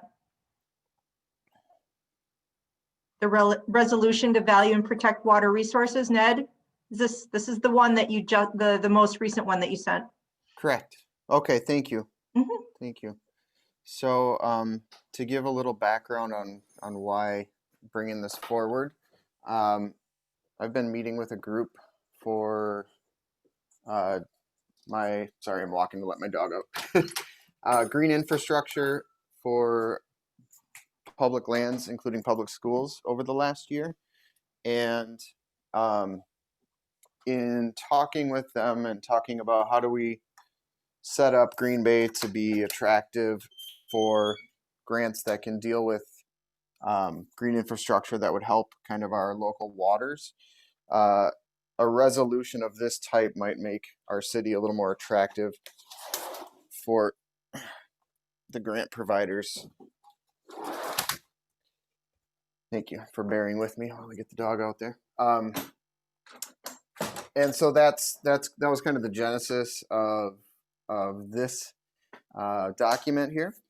And so Julia graciously took some time to help talk and come up with some really good bullet points about some of the things that our rivers do for us and some of the things that we've done as people to try to clean up some of the pollution we've caused. So that's what you see in the bullet points here. Looking through, so the rationale, the city of Green Bay is rich with water resources and is well suited to take advantage of grants and other funding opportunities to improve the quality of local water. A resolution recognizing the value of local water resources has the potential to both make the city more competitive in grant funding and to set a tone of mindful use of water resources. And then below that, some important facts about our city and the water bodies that we rely on and that people have traditionally relied on here for a very long time, including economic value that the waters can bring to us. Below that, there's a section on kind of the pollution that's been caused as we've industrialized and agriculturalized the area. So it touches on some of those chemicals that have run off into the rivers and the bay and the wetlands around here. And it touches on the cleanup efforts, especially those big PCB cleanup efforts. And I see there's a couple highlighted points. So Melissa, did you highlight something in particular? I highlighted these two because they seemed redundant. It seemed like the same thing. That's the only reason I did that. Sure. Yeah, absolutely. You are absolutely right. They are totally redundant. So yeah, it definitely chop it does. And any of this, this has not been wordsmithed whatsoever. So this is still kind of the rationale section of why we're even doing this. But yeah, just kind of we can kind of keep going down.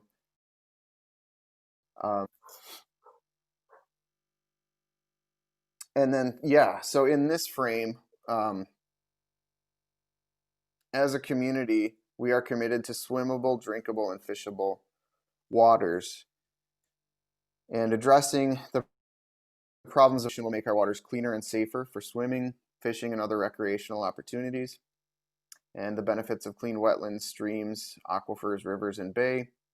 We've got safe swimming waters, less frequent harmful algae bloom, edible fish and waterfowl, clean and beautiful public parks, trails, and beaches, reduce costs for routine navigational dredging. This is stuff that Julia is the expert on here, so I got to give her a lot of credit. She came up with a lot of these technical ones. Abundant fishing, hunting, and wildlife viewing opportunities, thriving local business and tourism. So again, we're still kind of in the rationale of why we would want a resolution, and then the resolution language is coming on the next page. And it's pretty short. Resolution to value and protect local water resources. Whereas the City of Green Bay acknowledges the hard work our local wetlands, streams, aquifers, rivers, and bay have done for the residents of and visitors to our area. Whereas the City of Green Bay acknowledges the hard work that's been done to clean up the Fox River. Whereas the City of Green Bay recognizes the partnership created by Brown, Outagamie, Winnebago, and Fond du Lac counties and the Oneida Nation in the Northeast Wisconsin Water Quality Pact. The City of Green Bay affirms its commitment to clean swimming in the Bay of Green Bay, to safe fishing in the Fox River, East River, and Bay of Green Bay, to clean drinking water for our population, and to high quality and sustainable management of our water resources. Furthermore, the City of Green Bay hereby resolves to work to protect water resources for the present and future, manage stormwater with high quality engineering and green infrastructure, provide access to clean and safe drinking water, work to reduce water pollution, and protect people and property from natural water-related hazards, including flooding.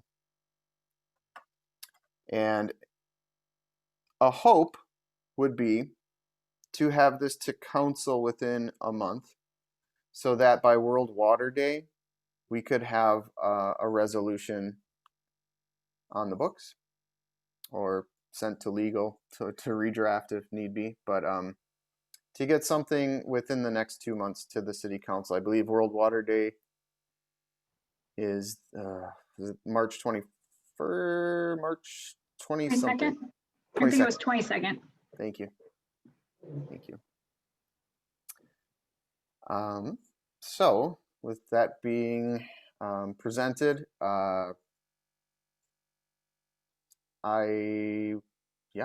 if anybody wants to ask about it or chop things up or anything, anything. Ned, this is Melissa. I just wanted to let you know that I did talk briefly about this with the mayor today during our check-in.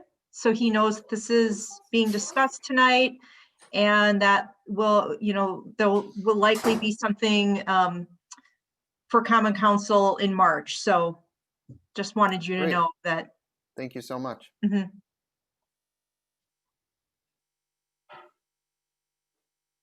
I think it's a great idea, wonderful. The only thing I'm not sure of is, I don't understand it, it's a water resolution.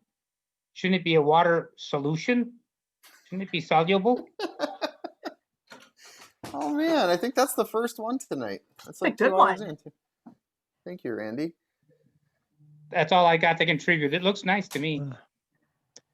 Yeah, the only piece that I'm seeing that I might add a word is in the first section. We talk about the residents and visitors to our area. I would probably acknowledge industry as well. Mm-hmm.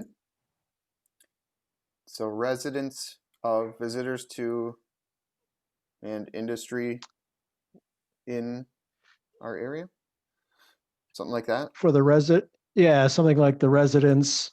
Yeah, industry somewhere in there. That makes sense.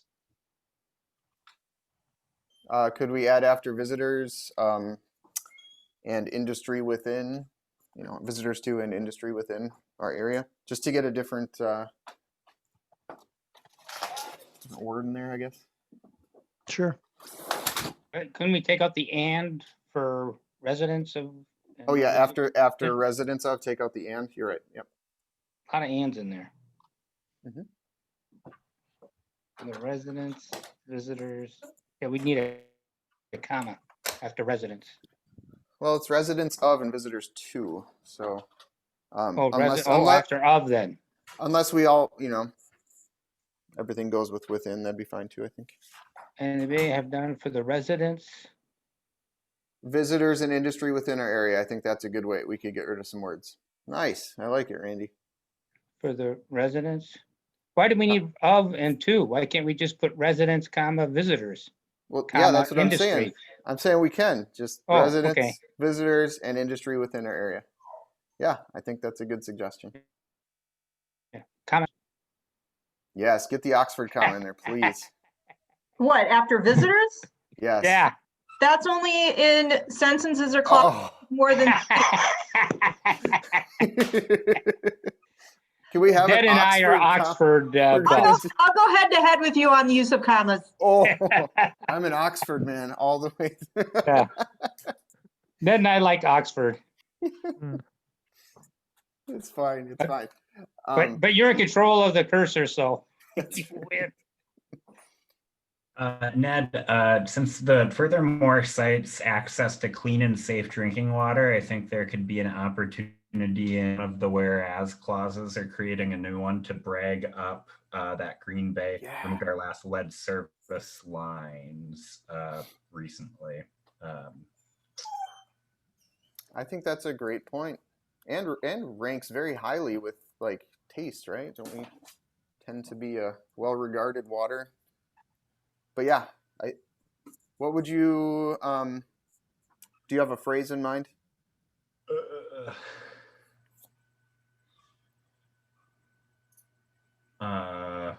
Whereas the city of Green Bay has made efforts to remove all lead. No, removed, not made efforts. We have removed the last. Has successfully removed all lead service lines or something.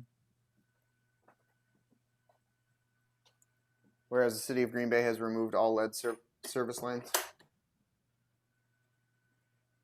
Sure. All lead water service lines, should we say? Yeah. Where is this going? I'm sorry. A new whereas, I guess. Is that? Sorry, whoever's going to say something. It's very specific. It's an amazing accomplishment. Like one of the top things I can think of. But there's a lot of things related to water quality, like a lot of different things. So why would you put one specific thing in and not mention others? Oh, what other ones are there? Well, the PCB cleanup's finally done. I thought we had that, didn't we? Alluded to. Oh, that was in the rationale. Well, that was in the rationale, right? So maybe in the rationale, something's added in about removal of lead service lines. There's been a lot of work in restoration around the bay. So I'm just saying, like, I don't know, if you want specific examples to add in there, that's fine, but it's just odd to me to add one specific examples and not address several other ones potentially. Yeah, I mean, I guess if this resolution is something that like the media sees, it's a good opportunity to brag about all the things we have done. So if there are like 3 really good things, I would err on having the like 3 things added rather than not including anything, because it allows us to brag about all the good things we've done. I'd even go for 4. 4, but 5, then we should just forget about it. Could some of this bragging stuff fit in the second whereas? So acknowledges the hard work that's been done to clean up the Fox River, to restore wetlands, and to remove lead water service lines. That sounds concise and effective. And PC, let's see, clean up the Fox River, that's the PCB. Right. Julia, would we have to say Fox River and Lower Bay to make that more accurate, or is Fox River fine? For the cleanup, it's mostly the Fox River. Mark, do you have an opinion about that? I had thought in my head, but I don't know if it's worth adding. I think it's the Fox River. It's fine. Yeah, okay. I think it's the Fox River. Yeah. because I don't know that we take any credit yet for the East River. It's still that's still a work in progress. Oh, sure. Yeah, and the PCB cleanup doesn't go very far into the bay. Okay. Would it be, do we hedge our language in there and say the hard work that's been done to clean up the Fox River, including restoring wetlands, removing lead services, including but not limited to, something like that, so that it's not just saying these are the only things we've done? Yeah. Well, the wetlands and the lead service lines aren't necessarily cleaning up the Fox River, though. I agree with Right. Okay. Ned, yeah, but. But you know what I'm getting at it in terms of you want to provide a couple of examples, Okay. but you don't want to say these are the only things. Done to protect our water resources, including cleaning up the Fox River, restoring wetlands, and removing lead service lines. I think it's restore more than protect. we're really. Hi, I don't know if I'm muted or not. No. Okay, I was going to suggest that, based on the discussion we're having right now, that Ned and Julia or whoever, wants to refine this and do more wordsmithing, to take it back after the meeting and do that. And then once it's in, I guess, more show ready shape, then we send it to law for review. Okay. That's my suggestion. As far as a timeline would go, would it be able to get to council by that second March meeting, do you believe? That's all I mean, it's not the end of the world if it doesn't. I'm just curious. I think that if the language was, if the language gets cleaned up a little bit more, like in the next week or two, I don't get the sense that wouldn't be a realistic timeline. So we wouldn't need to bring it back to our group here first?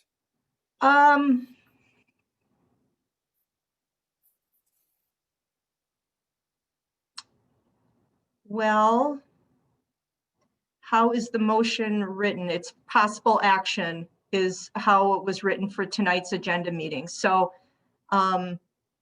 Seth, is there in the past at these meetings, has it been done like where more work's been done and then it gets circulated and there's a vote, via email or something like that? Or does it have to be, do we have to be in a monthly meeting?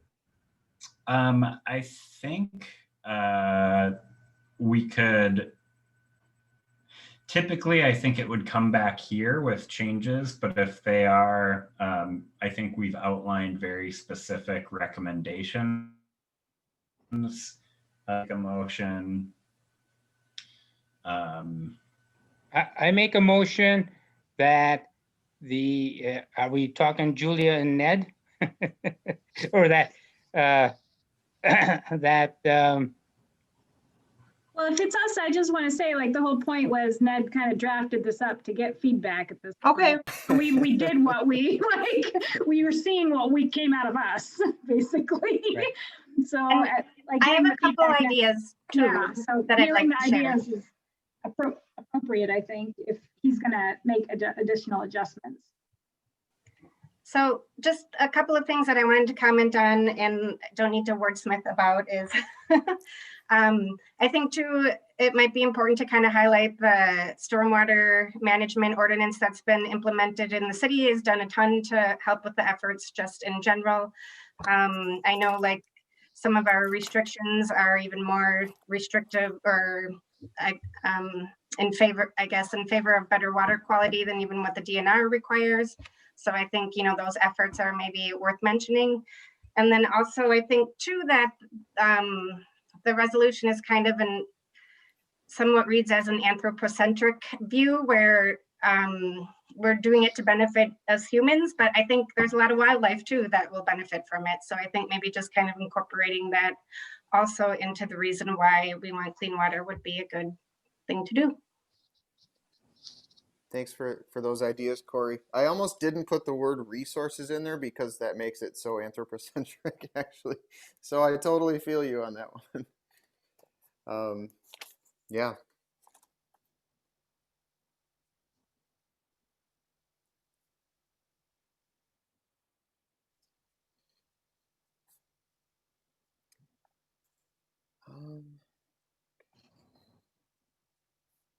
Yeah, I guess, are there any other, I think, I mean, I'd be okay playing with suggestions and putting them in and sending them somewhere. If Julia's okay with, or, I don't want to volunteer you again, but, Yeah, I really shouldn't probably be working on policies. okay. Is there a way I could, okay. Yeah, and is this one of those situations where it can't be more than like 2 or 3 of us working on this at any one time, because then it's a rolling quorum.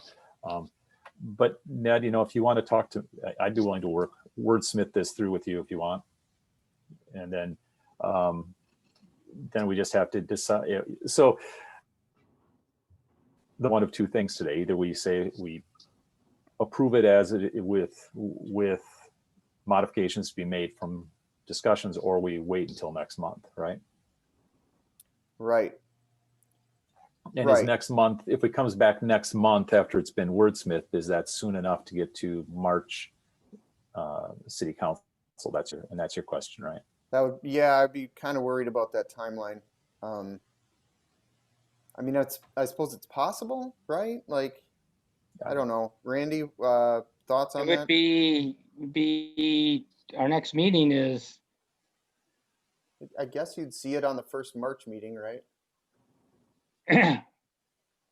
Is that long enough to get it to legal and then to council? Like, I don't know. yeah.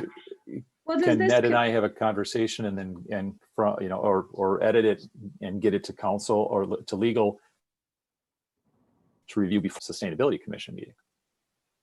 Right, when's the next Sustainability Commission meeting? Isn't that a month from now? Yeah. That should work, because well, then it still needs to go, unless we, How many readings does it need? 3? Or No. 2? 2. Well, a resolution, does the No, resolution no. even need 2? Should. A law, needs an 1? ordinance needs 2. I think, yeah, just 1. Just I be think. one. Does it absolutely need to come back to the commission if we don't intend to further wordsmith it? I mean, if you send it out via email just as an informational, can it just go to, because it's going to have to go to committee anyway? Right, I think it might be better that we trust the wordsmiths to fix this up as directed, and then get it legal to provide, to get it to the council. So I make a motion that we forward the resolution with changes made as we discussed to legal to pass on to council. That sounds good. Motion to forward the resolution with changes made as discussed to forward. Oh, did I say forward twice? I think don't scratch know. out that first. I'm just trying to type this down. Oh, okay. Motion to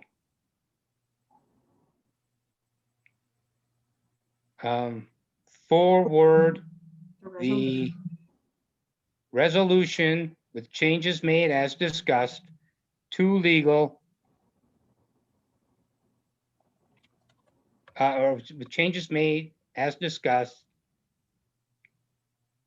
with legal's approval to forward to council.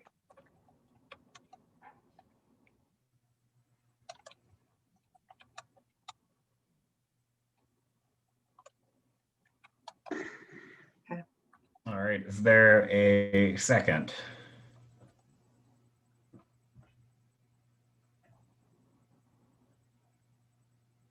All right, John with the hand raised. All those in favor of... Sorry, I just have one quick comment discussion item. Corey, you mentioned the stormwater piece. If we could get something like specific, I don't know if there's something you could send them specifically? Because I'm not familiar with that one. So if there's Sure. something we want to make, yeah. Yeah, would I be can get you that information. Can I just ask, the process would be after this meeting, Mark and I get together at some point, finish drafting it, and then would we I think give if you gave it to Melissa, she could get it to Right. legal. Okay. Yeah? Okay. Yeah, and I would say the same thing with, if Corey, you have comments that you want us to look at, don't send it to Ned and me, send it to Melissa, and she can send it to us, because I think that's cleaner from, you know, a meeting standpoint. Okay, sounds good. All right, any other questions or comments before we vote on that motion? All righty then, all those in favor say aye. Aye. All those opposed, nay. All right, motion passes, thank you. On to informational resiliency coordinator updates, Melissa. Okay. All right, few updates. So one of the, I guess, main things I've been working on as of late is the city is applying for a FEMA grant. It's a post-disaster mitigation grant for property acquisition in the East River floodway. So that's due January 28th. I've been working on that along with staff people from Public Works and the planning department primarily. So if that goes through, we should know in a couple of months. And right now we're targeting 9 homes in the floodway. And then those areas would be returned to green space. Another grant that we applied for was through the National League of Cities. This was a small grant, and it's a primarily it's a partnership between City of Green Bay, Ledgeview, Alloway, and I'm trying to think if there was one more community along the East River that climbed on board with this one. And it's a grant to develop a communications plan for stakeholders in the East River area regarding resiliency along the East River. And so it's a collaborative grant. We won't know about that one probably until the end of the month as well. So there's also been some discussions with our water utility in regards to possibly developing some programs that would benefit primarily residential ratepayers of the water utility. So we're looking at just very preliminary discussions right now. Definitely nothing set in stone. And the other group, and I mentioned this during our last meeting, was there's a new group formed, and it's called the Wisconsin Local Government Climate Coalition. And right now it's City of Milwaukee, Madison, Racine, La Crosse, Green Bay, and then the counties of Dane and Milwaukee County. And this is a group that's forming to be able to do more to have a municipal voice with some of the matters at the PSC regarding energy legislation. And so we recently put forth comments on, there's an open docket right now as far as how the language is written for rate tariffs regarding renewable energy. So we put forth our first set of comments. We've only been a group for about a couple of months, so it was a very good process to work through, and the mayor was very supportive of that as well. So that's all I have. Any questions? I just want to say that's awesome. Thank you. And the Green Infrastructure Code audit. I mean, that's kind of always going on. So I don't want to leave that out. Yeah, I just want to say thanks for working on that. The East River flooding is such a huge It is. Huge deal. So thank you so much for Yeah, and it's pushing that forward. this is just, you know, there was work done a couple of years ago on this. The planning department had put forth a grant application and it was denied. And so the Wisconsin the Division of Emergency Management reached back out to the city very, very recently and said, we think that the city should reapply for this funding now that the Brown County Hazard Mitigation Plan is more solidified and it's going to be passing. So that prompted sort of this flurry of activity of like, hey, let's get it done. So now I'm reworking the grant application and sort of, you know, changing the scope a little bit. But so that's been a big part of what I've been focusing on right now.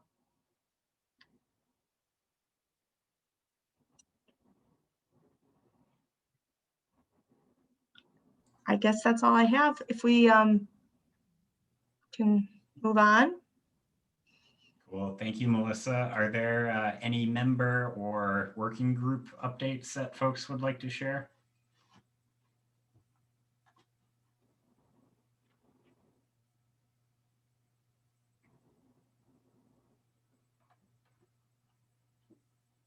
All right, hearing none. Well, I have a question then for Mark, if he would about composting. How, if there's anything new with the county or anything privately that you know of going on with composting? Not at this point. Still working on some options that are out there, but actually Cody and I had a conversation a while ago about some of the options that are out there, but nothing specific. We do have a new waste management company in our area that took over, and they have some options nationally. I'm waiting to see when things settle down if they're going to be able to offer us anything. But I have had, you know, it'll come. I'm pretty sure we're going to have something again by mid to late year 2021. Okay, good thing, because I'm still composting, but after a while it just ends up in the garbage. But I'm still hoping. I'm still thinking someday I'll get the word and then I can. Thanks. Would mention that Brown County Board is voting on tonight potentially the resolution for clean energy and a working or a sustainability commission, which has been over the last year informed by the work that we're doing, and hopefully you know, I hope it passes tonight. It'd be nice to see the county get things rolling at that level too. So keep an eye out for that. Hopefully any minute.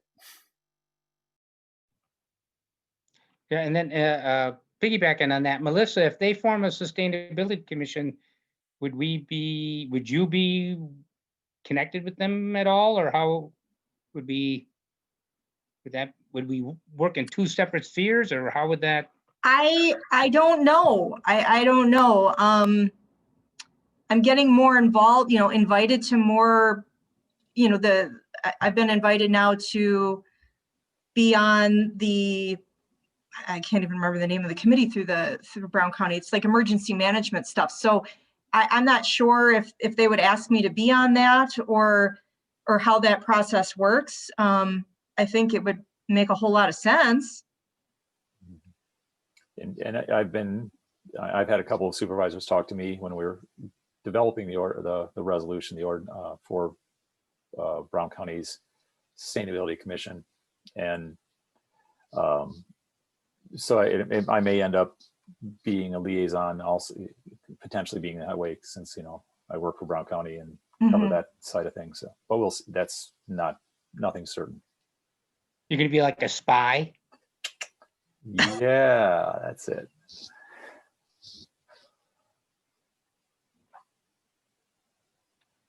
Cool. Fingers crossed for that. Any other updates, questions?